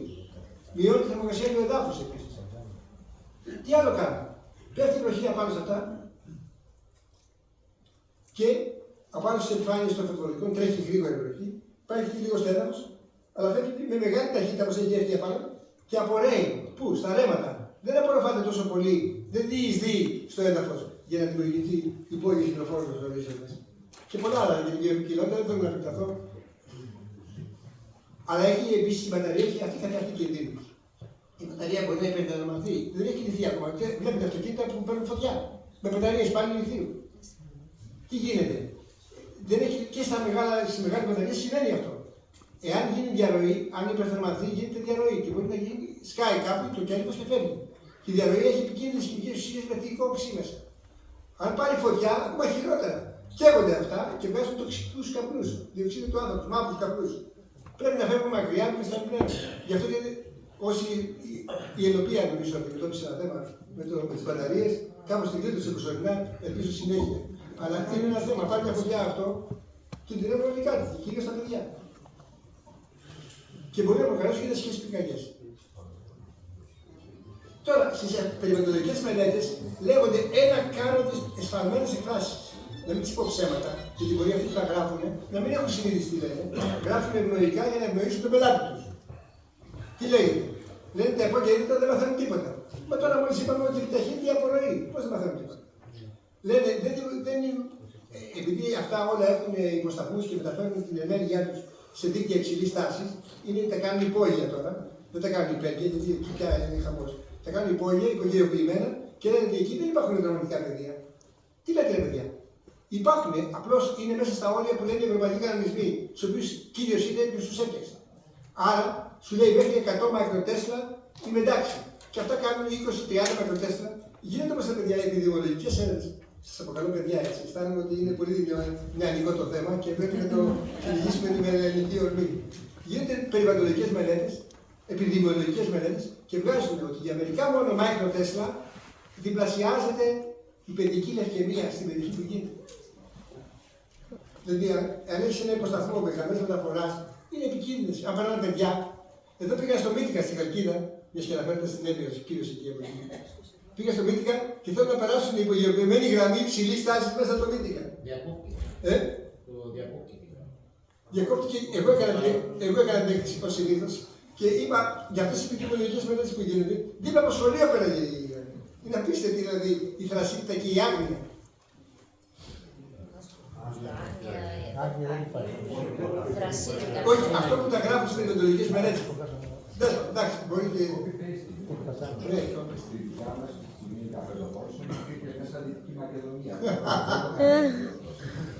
Σωστό. Λέει το μικροκλίμα λέει δεν αλλάζει, ούτε τα βιοκλιματικά. Μα πώς δεν αλλάζει, τώρα προηγουμένως λέγαμε ότι η διετής βαθμοί ανεβαίνει. Πώς δεν αλλάζει το μικροκλίμα. Μετά λέει ούτε υπάρχουν επιπτώσεις από ψυχρά και αέρια ρεύματα που ανεβαίνουν ούτως ή άλλως. Ένα χαρακτηριστικό πολύ τρελό παράδειγμα, μια χαρακτηριστική επίσης που τρελάθηκα που τα διάβασα. Λέει, ειδικά το έργο λόγω της φύσης του συμβάλλει στη μείωση των εκπομπών των αερίων του θερμοκηπίου και δεν έχει συνεργιστική δράση με τα υπόλοιπα έργα ΑΠΕ που αδειοδοτούνται στην περιοχή. Αυτοκτονία είναι αυτό, Δηλαδή, όταν ένα χωριό κυκλοθεί από φωτοβολταϊκά, δεν έχουν συνέργεια όλα αυτά στην αλλαγή του κλίματος. Γιατί λέει, γιατί οι εκπομπές των αερίων του θερμοκηπίου μειώνονται. Δεν μειώνονται εκεί στο εργοστάσιο, μειώνονται εκεί που παράγεται ρεύμα, στα θερμικά εργοστάσια. Πώς είναι δυνατόν, αυτό δηλαδή είναι συλλογισμός. Εδώ παραβιάζεται κάθε έννοια αριστοτελικού συλλογισμού, έτσι. Νομίζω πως το καταλαβαίνετε, δεν χρειάζεται να σας το εξηγήσω. Αναφέρονται στα μέρη που μειώνονται οι εκπομπές του αερίου του θερμοκηπίου και όχι στο δικό τους μέρος που ανεβαίνει η θερμοκρασία, μειώνει το υδρολογικό ισοζύγιο που λέγαμε προηγουμένως. Δεν έχουν καμία συνέργεια. Αυτά όλα είναι σημεία προς έφεση. Δηλαδή, όταν κάνετε κριτική στις περιβαλλοντικές μελέτες που δίνεται κάποιος διάλογος, μπορούμε να αμφισβητηθούν αυτά. Τέλος πάντων, αμφισβητούνται, περάσουν τέλος τις μελέτες. Αλλά είναι καλό να είμαστε σε εγρήγορση και να παρακολουθούμε όλα αυτά όταν βγαίνουμε στον αέρα. Ένα άλλο θέμα που μου σήμερα και ο φίλος ο Σάκης είναι ότι δεν τα παίρνουμε χαμπάρι. Δεν πρέπει να χαμπάρι πότε ξεπετάγονται και βγαίνουν οι άντρες και οι μελέτες ή κάνουν τροποποιήσεις παλιών μελετών, ούτε καταλαβαίνουμε. Δηλαδή δεν είναι μια διάφανη κατάσταση. Η μαφία των ΑΠΕ έχει φροντίσει να γίνονται όλα σκοτεινά. Αδιαφανώς. Για να αποφεύγονται τις δημόσιες αντιδράσεις. Και τώρα πάμε στο χειρότερο σημείο των ΑΠΕ, το ΜΑΠΕ. Οικονομικός Αρμαγεδόν. Εδώ έχω κάνει μια ανάλυση οικονομική. Δεν μπορώ να σας την εξηγήσω τώρα τεχνικά, θα σας πω τα συμπεράσματα. Η ανάλυση είναι όχι συντηρητική, αλλά όχι και αισιόδοξη. Λέει ότι θα βάλουμε, εδώ λέει ότι θα βάλουμε, λέμε ότι το 2040 θα χρειαστεί να πάμε 100% ΑΠΕ, όχι 100% ΑΠΕ, 57 δισεκατομμύρια κιλοβατόρες. Αυτές θα τις μοιραστούν τα αιωλικά 50% και τα φωτοβολτικά άλλα 50% και θα έχουν αποθήκες, θα αναθέσουν υδρολεκτικά και οι μπαταρίες. Οι μπαταρίες εδώ πέρα προβλέπω απαιτούμενη ισχύ 11.000 ΜΒ περίπου. Τώρα τα προηγούμενα τα στοιχεία που μας έδωσε ο Σάκης έχουν βάλει ήδη 49.000 ΜΒ. Έχει ξεπεραστεί πολύ. Είναι στην τελική αυτή η ανάλυση από πολλές αναπόψεις. Και έχω βγάλει τιμές και κοστολόγια και έχω βγάλει ότι θα απαιτηθούν 200 δις για να πάμε σε 100% ενέργεια από φωτοβολταϊκά, αιωλικά και μπαταρίες. Ποιος θα πληρώσει αυτά? 200 δις είναι το μισό εθνικό χρέος. 400 δις χρωστάμε. Άλλη κορυφή. Εν πάση περιπτώσει, εικονικά χρωστάμε 400 δις. Εδώ τώρα 200 δις ποιος θα πληρώσει αυτά? Εμείς. Και πώς θα πάει κιλοβατόρα? Έχω κάνει τους υπολογισμούς. Αυτό το φίλο το έχει εδώ η κυρία Μεϊδάνη, ο οποίος δεν το ζητάει, το παίρνει. Δημόσια, δεν τα δίνω κρυφά. Λοιπόν, έρχεται κιλοβατόρα 52 λεπτά. 52 λεπτά πριν, όταν είχε η μεγάλη ενεργειακή κρίση πριν 2 χρόνια με το φυσικό αέριο κτλ., κάναμε οικονομία στο ρεύμα, στη θέρμανση είχαμε παγώσει. Και ήταν περίπου 30 λεπτά, 35 λεπτά κιλοβατόρα. Ποιος θα αντέξει τώρα να πληρώσει 50 και 60 λεπτά κιλοβατόρα? Ποιος θα πληρώσει? Θέλουν να στερήσουν το ρεύμα τους πολίτες? Πώς δεν γίνεται. Θα έχουν πληρώσει για να γίνουν αυτά τα πράγματα, αν όχι 200 δις, θα έχουν πληρώσει τουλάχιστον 100 δις. Από πού θα βγουν αυτά τα λεπτά? Συμπεράσματα. Δεν έχει αποδειχθεί το διοξείδιο του άνθρακος προκαλεί ανθρωπογενή κλιματική αλλαγή, όπως λένε δεκάδες σοβαροί επιστήμονες και ρεαλίστες στον κόσμο. Δεν υπάρχει καμία ανάγκη για πράσινη μετάβαση. Έγινε ό,τι έγινε, μπορεί να σταματήσουμε. Δεν χρειάζεται να επιταχυνθούμε. Γιατί? Δεν υπάρχει ανάγκη ούτε φαινόμενο θερμοκηπίου. Αυτό δεν σημαίνει πως δεν έχουμε χρήση περιβαλλοντική, αλλά δεν οφείλεται στο διοξείδιο, οφείλεται σε όλα τα άλλα. Οφείλεται από στην αστικοποίηση, στις υποδομές. Έχουμε αποψηλώσει τα πάντα για να κάνουμε έργα. Ή η ανάπτυξη που έλεγε η κυρία Καραμανόφ. Αλλά εδώ μιλάμε αποκλειστικά για το θερμοκηπίο. Δεν υπάρχουν αυτά τα φαινόμενα. Η πράσινη μετάβαση θα κοστίσει 200 δις στη χώρα μας, το κύμα θα ξεπεράσει τα 52 λεπτά και το όμορφο περιβάλλον της χώρας μας θα έχει πληγωθεί πολύ σημαντικά. Σχεδόν ανεπανόρθωτα. Γι' αυτό, για να αποφύγουμε αυτόν τον Αρμαγεδόνα, όπου μπορούμε και προλαβαίνουμε ενστάσεις όλες τις ΜΠΕ. Στην περιοχή της Μακρινάχης και στο Δομοκό, που και εκεί έχουν πνιγεί από διάφορα τέτοια έργα, κάνουμε πλέον μηνύσεις. Δεν λέω να κάνουμε μηνύσεις, λέω ενστάσεις. Αλλά έχουν φτάσει στο αποχώρητο, όταν σου κυκλώνει ένα χωριό με φωτοβολταϊκά. Τι γίνεται, ποιος θέλει και εκεί? Δεν ξέρω τι γίνεται. Και όχι μόνο εκεί, και σε άλλα μέρη έχει αρχίσει πια κακό αυτό, έτσι. Αν αρχίσουμε τις μηνύσεις μεταξύ μας, πάει η ενότητα εθνική που χρειαζόμαστε.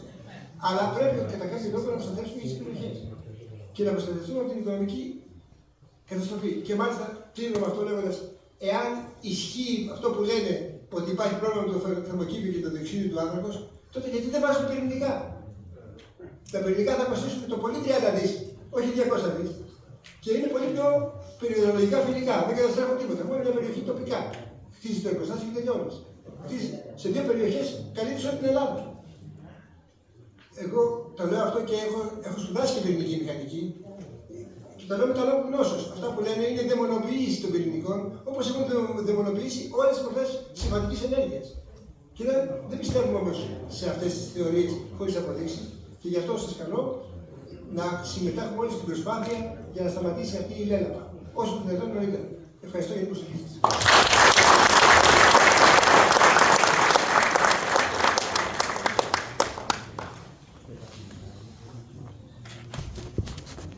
Ο οποίος είναι ο κύριος Τάκης Παπούλιας. Ο κύριος Παπούλιας γεννήθηκε στην Αθήνα και είναι απόφοιτος του Φυσικού Τμήματος του Πανεπιστημίου Αθηνών. Εργάστηκε ως καθηγητής στα δημόσια λύκεια της μέσης εκπαίδευσης από το 1982 στο 2012. Στο διάστημα από το 1991 έως το 1997 υπήρξε επικεφαλής της ομάδας του έκτου ΕΠΑΛ Αθηνών που συμμετείχε σε 2 ευρωπαϊκά προγράμματα με θέμα τις ίδιες μορφές ενέργειας. Στα προγράμματα αυτά συμμετείχαν ελληνικά και γερμανικά λύκεια. Υπήρξε πρόεδρος της αστικής μη κερδοσκοπικής εταιρείας Πολίτες της Δόρυζας από το 1993 έως το 1997. Από το 2012 είναι μόνιμος κάτοικος της Δόρυζας, ορεινό χωριό του Δήμου Τρίπολης Αρκαδίας. Το φθινόπωρο του 2022, ως πρόεδρος της κοινότητας, τέθηκε επικεφαλής της ομάδας Δόρυζα SOS, με στόχο την ακύρωση των 2 εγκαταστάσεων ηλεκτροχημικής αποθήκευσης ηλεκτρικής ενέργειας, μπαταρίες λιθίου, κάτι μας θυμίζει αυτό, σε απόσταση 300 μέτρων από τον οικισμό. Ας τον ακούσουμε. Ο τίτλος της ομιλίας του είναι «Μπαταρίες λιθίου, υπέρογο κόστος, μεγάλη επικινδυνότητα». 22 για αυτό το θέμα των μπαταριών. Θα ξεκινήσω με μια ηλιακή εικόνα.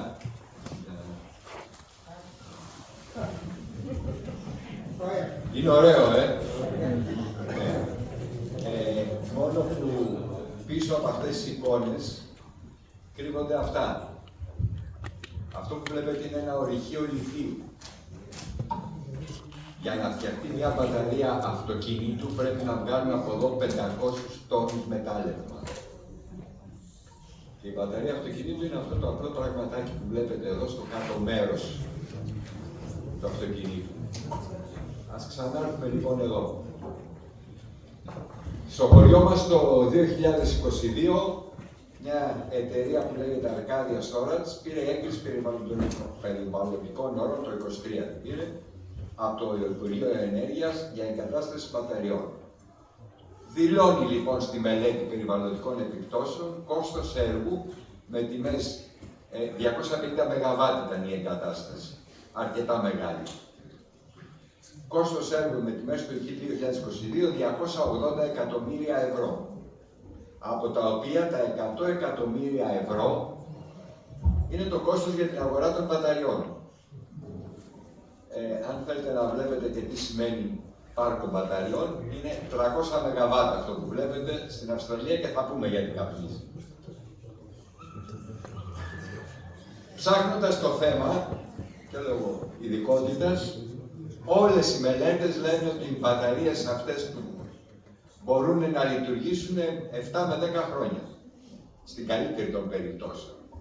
Άρα λοιπόν όταν η εταιρεία έχει μια σύμβαση 25 ετίας, θα πρέπει μέσα στα 25 χρόνια να κάνει τουλάχιστον 3 με 4 αλλαγές στις μπαταρίες της. Που σημαίνει με αυτές τις τιμές τις τρέχουσες που δίνει η εταιρεία, συνολικό κόστος 600 εκατομμύρια ευρώ. Να φανταστείτε το νούμερο. Βέβαια ποιος θα το πληρώσει αυτό? Εμείς, οι καταναλωτές. Η αποθηκευμένη ενέργεια, προσέξτε τώρα, θα αποδίδεται στο σύστημα της ΑΔΕ, που έχει την κατανομή της ηλεκτρικής ενέργειας, το βράδυ, όταν δεν θα δουλεύουν τα φωτοβολταϊκά και θα υπάρχει και κάποια άπλη. Η αποθήκευση δεν μπορεί να διαρκέσει πάνω από 6 ώρες, πρέπει μέσα σε 6 ώρες να έχουν δώσει την ενέργεια πάλι πίσω. Και βέβαια, με τιμές χρηματιστηρίου, το ρεύμα των μπαταριών θα μπαίνει στο χρηματιστήριο, όπως μπαίνει και το ρεύμα όλων των υπολείπων ΑΠΕ. Μόνο τις βραδινές ώρες τα φωτοβολταϊκά θα είναι εκτός, η άπνοια πιθανόν να υπάρχει, άρα θα ζητήσουν ό,τι τιμή θέλουν. Άρα λοιπόν, συμπεράσμα, το χρηματιστήριο έχει μια λεπτομέρεια. Κάθε μέρα όλοι πληρώνονται με την υψηλότερη τιμή που έχει δοθεί.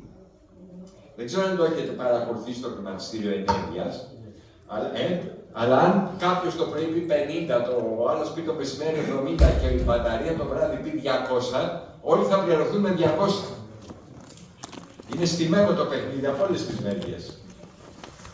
Και θα τα πληρώσουν όλα αυτά, πάλι εμείς. Και άντε, τις βάλανε τις μπαταρίες, δουλέψαν 17 χρόνια. Πρέπει να τις βγάλουν. Πού θα τις πάνε? Ανακύκλωση. Είτε στην Ελλάδα είτε στο εξωτερικό.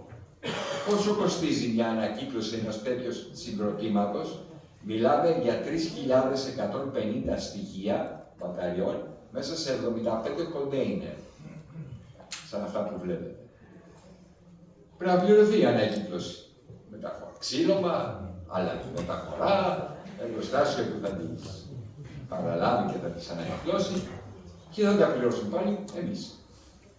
Άρα ο προηγούμενος ομιλητής όταν μιλάει για 200 δις, μήπως είναι και λίγο έτσι αισιόδοξος. Και κάτι εκτός θέματος, έτσι για να σπάσουμε και λίγο τη μονοτονία. Για όσους σκέφτονται να αγοράσουν ηλεκτρικά αυτοκίνητα, πριν τα αγοράσουν, κάνετε 3 ερωτήσεις. Πρώτον, πόσο κάνει το σετ των μπαταριών? Δόξα τω Θεώ, στην Ελλάδα από πέτρες υγρόεπας, μια πέτρα να χτυπήσει από κάτω, από ό,τι βλέπετε οι μπαταρίες των αυτοκινήτων είναι από κάτω. Μια πέτρα να βρούνε, θα τις χαλάσει. Και ένα στοιχείο να καεί, αυτά είναι πακτωμένα. Πρέπει να αλλάχθεί όλο το σύστημα. Να σας πω ότι κάνει από 8 μέχρι 20.000 ευρώ ένα σετ μπαταριών σε ηλεκτρικό αυτοκίνητο. Ρωτήστε πόσο κοστίζουν τα λάστιχα. Γιατί ένα ηλεκτρικό αυτοκίνητο ζυγίζει περίπου 2 τόνους. Άρα τα λάστιχα που πρέπει να φορέσει είναι ειδικά λάστιχα που τώρα οι εταιρείες θα εξελίσσουν γύρω στο 50% σε σχέση με τα σημαντικά ακριβότερα. Και βέβαια ρωτήστε και πόσο κοστίζει η ασφάλεια, η ετήσια ασφάλεια. Γιατί κάθε πυρκαγιά στο ηλεκτρικό αυτοκίνητο σημαίνει ολοσχερή καταστροφή. Πάμε τώρα στην επικινδυνότητα. Γιατί αναβλέπονται οι μπαταρίες? Για πολλούς λόγους. Πρώτον, κατασκευαστικό ελάττωμα. Κάπου, κάτι, εκεί που τις φτιάχνουν, δεν κάτσε καλά, μια επαφή, μια κόλληση, κάποια στιγμή κάνει τσάφ. Σχεδιαστικά ελαττώματα. Όλοι όσοι θέλουν να αγοράσουν μπαταρίες, τις θέλουν όσο το δυνατόν με πιο μικρό όγκο. Αυτό λοιπόν στη σχεδίαση των κατασκευαστών σημαίνει ότι πρέπει να τα στριμώχνουν έτσι ώστε να χωράνε σε μικρό χώρο. Αυτό δημιουργεί προβλήματα διάφορα και στις υπερθερμάνσεις και στις πλημμύρες και. Μη φυσιολογική για κατάλληλη χρήση. Και ποιος σας λέει ότι ο συντηρητής εκείνη την ημέρα δεν θα τσακωθεί με την πεθερά του και θα πάει να κάνει τη συντήρηση και θα πει βάλ' το και που πάει, όπως είπε άλλο το τρένο. Και θα αρχίσουν τα τσαφτσούφι μπαταρίες. Εξωτερικοί παράγοντες. Μια αλληλουχία κεραυνών που θα υπερφορτώσει τα αλεξικέραυνα και θα τα βγάλει εκτός. Εμείς το ζήσαμε. Πάνω από το χωριό μας υπάρχει φωτοβολταϊκό πάρκο. Με αλεξικέραυνα, με προστασίες, με τα όλα. Το μισό καταστράφηκε από κεραυνούς, διότι ήρθαν μαζεμένοι, υπερφορτώθηκαν τα αλεξικέραυνα και οι επόμενοι το ρημάξαν. Φαντάζεστε, ένα φωτοβολταϊκό, εντάξει, και τι έγινε, καήκαν τα καλώδια, σπάσαν και κάποια πάνελ, εντάξει. Για φανταστείτε μια μπαταρία να αρχίσει να κάνει τσάκ και να αρχίσει να βγάζει καπνό και φωτιές. Θα σας δείξω και αυτά σε λίγο. Μια παρουσία πηγής θερμότητας. Το καλοκαίρι όταν βαράει ο ήλιος στα σιδερένια κουτιά, φαντάζεστε σε τι θερμοκρασία φτάνουνε μέσα. Γι' αυτό και έχουν τεράστιες κλιματιστικές μονάδες από πάνω, οι βέβαια παράγουν και θόρυβο. Στο χωριό μας η κοντινότερη ανεμογεννήτρια είναι 1000 μέτρα. Με δεσιμπελόμετρο, το όργανο που μετράει τα δεσιμπέλ, το χωριό μας έχει μόνιμα 43 δεσιμπέλ. Στο όριο.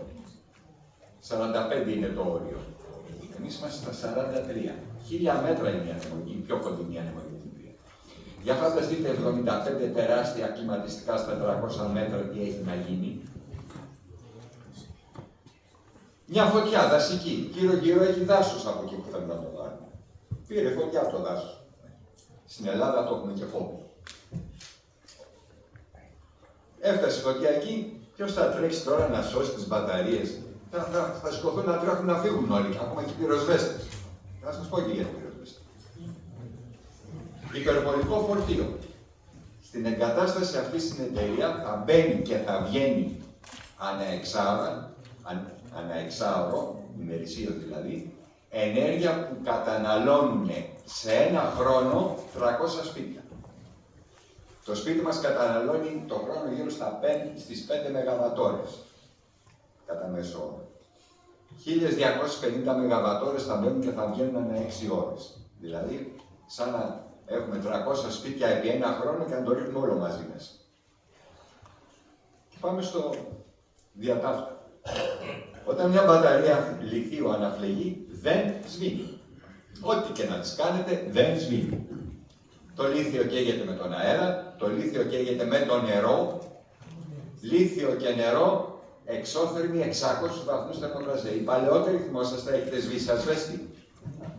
Έχετε δει πόσο δεν πιάνει, άμα το έχεις και μεταλλικό δοχείο, δεν μπορεί να τα κουμπίσεις. Το λίθιο είναι ακόμα ισχυρότερο. Είναι στο περιοδικό πίνακα, αν το ασβέστιο είναι δεύτερο, το λίθιο είναι πρώτο. 600 βαθμούς φτάνει.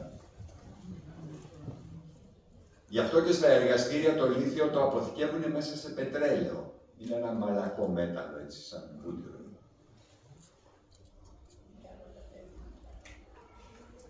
Σε ερώτημά μας προς την πυροσβεστική υπηρεσία Τρίπολης, επίσημα από τους δικηγόρους μας, ζητήσαμε να μας πούνε αν μπορείτε να σβήσετε μια τέτοια φωτιά. Η απάντηση είναι, επίσημη και με εθνόσημο, δεν ξέρουμε, δεν είμαστε εκπαιδευμένοι, δεν έχουμε τα μέσα κατάσβεσης μιας τέτοιας φωτιάς. Επίσημη απάντηση. Επιπλέον, η παραγόμενη καπνή από μια φωτιά στις μπαταρίες λιθίου είναι άκρως τοξική. Διότι οι ηλεκτρολίτες είναι εξωτικά υλικά.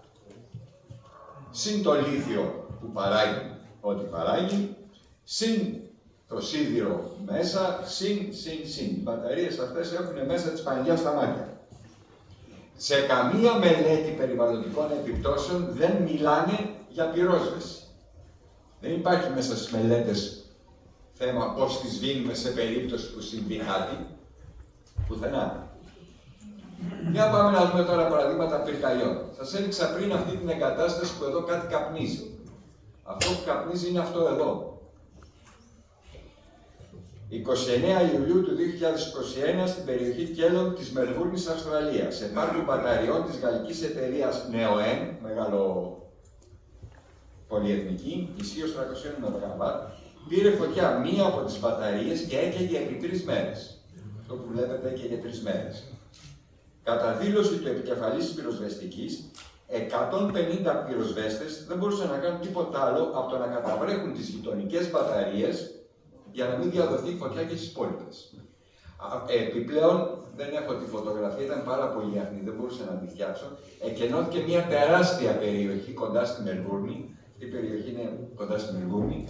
Και ευτυχώς δεν φύσαγε προς τη Μελβούρνη, φύσαγε προς τη θάλασσα και γλίτωσαν να βγάζουν τον κόσμο από τη Μελβούρνη.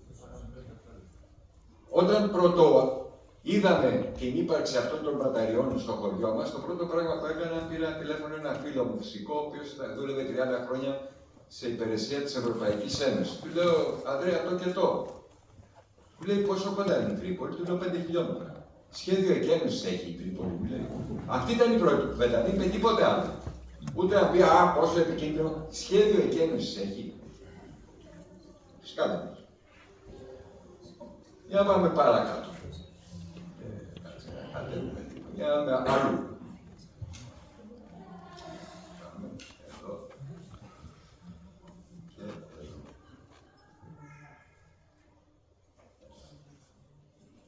Είμαστε εδώ. Αυτή που βλέπετε η φωτιά είναι Αριζόνα, Ηνωμένες Πολιτείες. 8 πυροσβέστες τραυματισμένοι για να κρατάνε μην πάρουν τα δίπλα κτίρια, γιατί από ό,τι βλέπετε είναι σε κατοικημένη περιοχή η κατάσταση.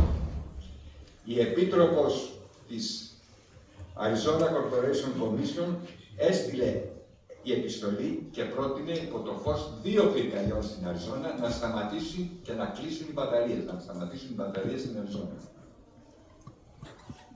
Και ειδικά αυτές που απελευθερώνουν υδροφθόριο, γιατί μερικές έχουν και θόριο μέσα. Δεν είναι συνετό γράφει και δημιουργούν απαράδεκτους κινδύνους. Πάμε παρακάτω. Εδώ είναι μετά το τέλος της φωτιάς. Νότια Κορέα. Το 1,5% έχει 1.000 τότε που το ψάχνα το 23 είχε 1.500 εγκατεστημένες μονάδες μπαταριών. Το 1,53 έχει πάρει φωτιά ήδη. Μη σας φαίνεται μικρό το 1,53%. Είναι πολύ μεγάλο ποσοστό αν το βάλετε επί 1.500. Και αυτό είναι τι έμεινε μετά το τέλος, αφού την αφήσαμε, έκαψε, να είστε καλά. Πάμε παρακάτω. Βέλγιο. Εδώ έχουμε φωτοβολταϊκό με μπαταρίες από ό,τι βλέπετε. Βλέπετε και τα πάνελ πίσω. Αυτά τα καινούργια που θέλουν τώρα αναγκαστικά να εγκαταστήσουν οι απλοί πολίτες και δεν τους λένε τίποτα το τι σημαίνει μπαταρία.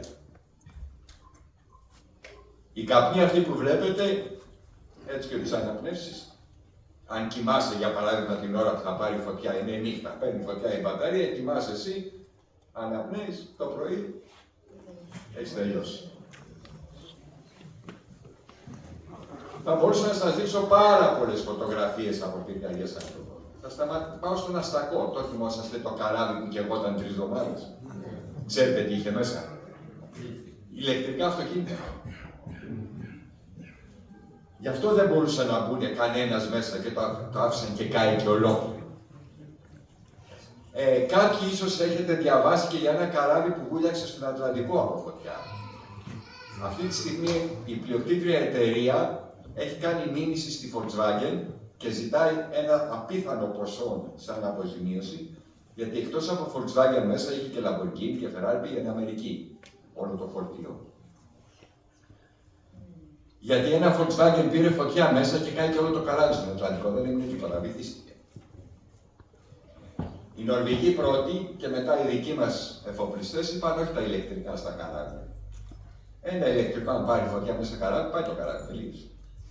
Το χάσαμε. Τώρα προσπαθεί το Υπουργείο να φτιάξει κάποιους κανονισμούς όπου η μπαταρία δεν θα είναι κάτω από 40, πάνω από 40% φορτισμένη. Λες και άμα κάνει τσάρτ μπαταρία, το πόσο φορτισμένη που μοιάζει. Όπου θα είναι ειδικοί χώροι, όπου ο οδηγός δεν θα το αφήνει ασυνόδευτο, θα είναι και αυτός μες στο καράβι, να κάνει και αυτός δηλαδή. Όπου οι εργάτες θα πηγαίνουν κάθε τόσο γύρω-γύρω και θα το κοιτάνε. Μιλάμε για ιστορίες για αγγέλους, γιατί οι Έλληνες εφοπλιστές είπαν όχι τα τα ηλεκτρικά μέσα. Τέλος πάντων. Δύο λόγια για μας, εμείς είμαστε ένα μικρό χωριό, έχουμε ανεμογεννήτριες, έχουμε φωτοβολταϊκό, μας φέραν και τις μπαταρίες. Το πήραμε χαμπάρι εντελώς τυχαία από ένα συγγενικό πρόσωπο που είδε ένα site που λέει μπαταρίες στη Δόριζα. Έτυχε να έχει πεθάνει ο προηγούμενος πρόεδρος, ο οποίος ο άνθρωπος ή δεν είχε πάρει χαμπάρι ή δεν ήθελε να πάρει χαμπάρι. Είχα αναλάβει εγώ σαν αναπληρωματικός, είμαι φυσικός, λέω παιδιά τι γίνεται για να το ψάξω και να ψάχνω τις μπαταρίες λιθίου. Και εκεί τρομάξαμε όλοι. Είχαμε την ευτυχή συγκυρία να έχουμε και ένα πολιτικό μηχανικό από το χωριό, ο οποίος έτρεξε κι αυτός μαζί μου. Βρήκαμε πολιτικό μηχανικό περιβαλλοντολόγο, βρήκαμε τον κύριο Σιφάκη, που εδώ είναι, ειδικευμένο δικηγόρο στα ενεργειακά. Βρήκα το φίλο μου τον Ανδρέα, ο οποίος είναι αυθεντία περί των κινδύνων υγείας. Το μόνο που μπορώ να σας πω είναι αυτός που έστειλε η Ευρωπαϊκή Ένωση στη Φουκουζίμα για να κάνει έκθεση για το τι έγινε εκεί πέρα με το πυρηνικό ατύχημα. Μιλάμε για τέτοιο επίπεδο γνώσεων. Η ευτυχή κυρία λοιπόν μας έδωσε δυνατότητα να αγωνιστούμε. Βέβαια το ΙΠΕΝ, άλλα λόγια να αγαπιόμαστε, έτσι. Ό,τι τους δώσει το υπογράφουμε. Δεν ξέρω αν έχετε δει κάτι ταινίες που υπογράφει ο άλλος και χαζεύει από εδώ και ό,τι του βάλεις υπογράφει. Έτσι λειτουργεί το ΙΠΕΝ. Μην νομίζετε ότι ψάχνουν να βρουν. Καταρχήν δεν έρχονται να δουν που βάζουν τις μπαταρίες. Είμαστε έτσι με το χωριό και οι μπαταρίες είναι εδώ, είναι φάτσα σε όλο το χωριό, έτσι. Δεν έχω φέρει να δω αν έχουν κάποιες φωτογραφίες να δω. Τέλος πάντων. Δεν θέλω να σας κουράσω πολύ. Και μπορέσαμε να φτιάξουμε μια ομάδα τάχιστα η οποία είχε γνώσεις και θέληση να δουλέψει πάνω σε αυτά. Έχουμε κάνει 2 προσφυγές, γιατί μας έχουν φέρει και ένα 50 δίπλα. Σύνολο 300 και εμείς. Έχουμε κάνει 2 προσφυγές στο Συμβούλιο Επικρατείας και για το ένα και για το άλλο. Στο ένα, μάλιστα, επικεφαλής είναι η Περιφέρεια Πελοποννήσου για το μεγάλο των 250 ΜΒ. Προς τιμήν τους, ομόφωνα πήραν αρνητική απόφαση και απόφαση ότι ναι, θα πληρώσουμε τα έξοδα για να γίνει η προσφυγή, όταν ένας από τους πολιτικούς μας μηχανικούς τους έκανε σε μια συνεδρίαση πλήρη ανάλυση του τι σημαίνει μπαταρίες. Και εκεί τρομάξαν όλοι και είπαν αμάν. Τι επιφέρουν τώρα οι μπαταρίες γενικότερα σε μια κατοικημένη περιοχή όταν πάνε δίπλα. Πέραν της κινδυνότητας, φωτιές, καπνί, τοξική καπνί, δηλητηριάσεις, εκενώστε, φύγετε, τρέξτε. Τώρα μας είπαν να αρχίσουμε να τρέχουμε, να έχουμε σχέδιο, λέει, για να τρέχουμε να πάρει φωτιά από το σπίτι μας προς τα φύγουμε, και δεν ξέρω πώς θα φύγουμε. Τέλος πάντων. Δημιουργεί οπτική ρύπανση καταρχήν. Αυτά που βλέπετε εδώ, οι Αυστραλοί, καθότι σοβαρή χώρα, έχουν σκάψει και τα έχουν βάλει στο υπέδαφος από ό,τι βλέπετε. Είναι κάτω από την επιφάνεια του εδάφους. Έτσι ώστε να μην είναι εμφανή από κάποιον περνένιο. Εμείς εδώ τα βάζουμε όπου θέλουμε. Ένα λόφο φραχώδη, 100 στρέμματα θέλουν να σκάψουν, να ισοπεδώσουν με δάσος επάνω, για να βάλουν τις μπαταρίες. Δημιουργεί ηχητική ρύπανση. Γιατί επί 24 ώρου λειτουργίας οι μπαταρίες έχουν ένα φάσμα θερμοκρασίας που λειτουργούν. 25-60. Δεν μπορούν να πάνε ούτε κάτω, ούτε πάνω. για να έχουν απόδοση. Και πάνω από 60 έχουν και υπεραπόδοση. Βγάζουν και καπνούς. Λοιπόν, άρα θα έχει μονίμως κλιματιστική μονάδα σε λειτουργία. Και όταν λέμε κλιματιστική μονάδα, δεν εννοούμε αυτές τις κλιματιστικές που βάζουμε εμείς. Μιλάμε για θηρία κλιματιστικές. 75 κλιματιστικές. Συν 43 δεσιμπέλα από τις ανεμογεννήτρες, καταλαβαίνετε, πανηγύρι θα έχουμε επί 24 ώρες βάσεως. Δημιουργεί φωτορύπανση. Όλες αυτές οι εγκαταστάσεις φωτίζονται τη νύχτα και φωτίζονται έντονα. Εμείς με 2 υποσταθμούς που έχουν φτιάξει, γιατί έχουμε και από αυτό το φρούτο, δίπλα από το χωριό, από τον νυχτερινό φωτισμό έχουμε χάσει τα 2/4 του ουρανού. Δηλαδή δεν βλέπουμε αστέρια ούτε προς την Ανατολή από το χωριό, ούτε προς τον Νότο που είναι ο άλλος υποσταθμός. Βλέπουμε απλώς μια κίτρινη φωτάκια, έτσι λέγεται αυτό. Αν ανεβείτε ποτέ έξω από την Αθήνα, θα δείτε ότι η Αθήνα τη νύχτα περιβάλλεται από ένα λευκό φόλο. Είναι τα φώτα της πόλης, τα οποία διαχέονται στην ατμόσφαιρα και δημιουργούν ένα λευκό φόλο. Γι' αυτό και από την Αθήνα δεν βλέπετε τα αστέρια όλα, όπως τα βλέπετε σε μια εξοχή. Γιατί τα τρώει φωτάρια. Και σε εμάς τα 2/4 του ουρανού μας τα έχουν φάει υποσταθμοί.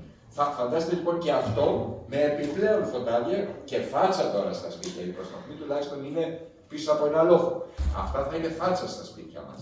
Δηλαδή δεν θα έχουμε νύχτα, θα είμαστε βόρειος πόλος, 24 ώρες η ημέρα. Το μικροκλίμα βέβαια δεν το συζητάμε, 75 κλιματιστικά να βγάζουν ζέστη, τι θα γίνει, 100 στρέμματα δάσους κομμένα και βέβαια για να ισοπεδώσουν το βραχώδη λόφο θα φέρουν τα θηρία σφυριά, λένε ότι δεν θα χρησιμοποιήσουν δυναμίτες. Δεν στο ψυχή τους, γιατί να βάλουν δυναμίτη δεν σφάει με τίποτα εκείνος ο βράχος. Αλλά και έτσι να μην γίνει, φαντάζεστε να δουλεύουν τα σφυριά 300 μέτρα από τα σπίτια. Τα περισσότερα σπίτια είναι 80 με 100 χρονών. Παλιά σπίτια, πέτρινα, με όλες τις φθορές του χρόνου. Δεν θα μείνει όρθιο τίποτα. Μέχρι να φτιάξουν αυτή την εγκατάσταση. Και το πιο ωραίο που θα σας πω είναι το μάλλον θα σας πω 2 ωραία. Όταν έβαλα κάτω τα λεφτά, λέω είναι χαζία. Ή μάλλον είναι λαμόγια. Διότι αν ερχόντουσαν στο χωριό, το χωριό μας έχει γύρω στα 80 σπίτια. Και έλεγαν πόσοι είσαστε, 80 σπίτια. Κατά μέσο όρο από 500.000 ο καθένας, 40 εκατομμυριάκια. Πάρτε τα και φύγετε. Και θα βάλετε τις μπαταρίες μες στο σπίτι να μην βρέχονται κιόλας. Οι Άγγλοι αυτό κάνουν, τις βάζουν σε αχυρώνες για να μην φαίνονται.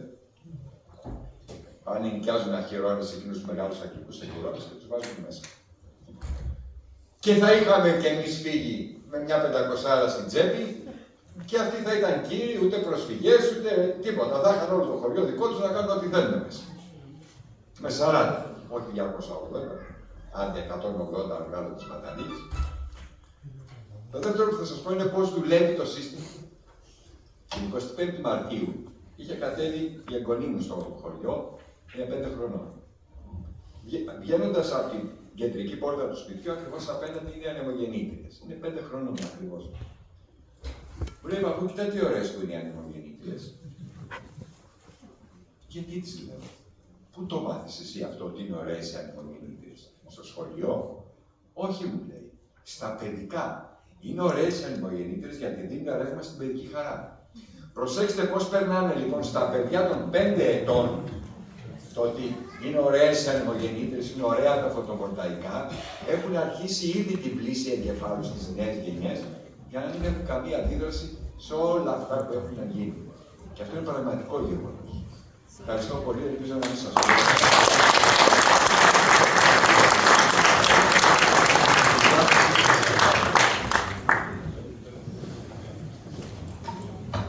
Μας, με τον τελευταίο μας ομιλητή, τον κύριο Λύκο Βασίλειο. Ο κύριος Λύκος είναι αναλυτής βιολόγος, διδάκτορο ολοκληρωμένης περιβαλλοντικής διαχείρισης του Πανεπιστημίου της Κρήτης και περιφερειακός σύμβουλος Στερεάς Ελλάδος.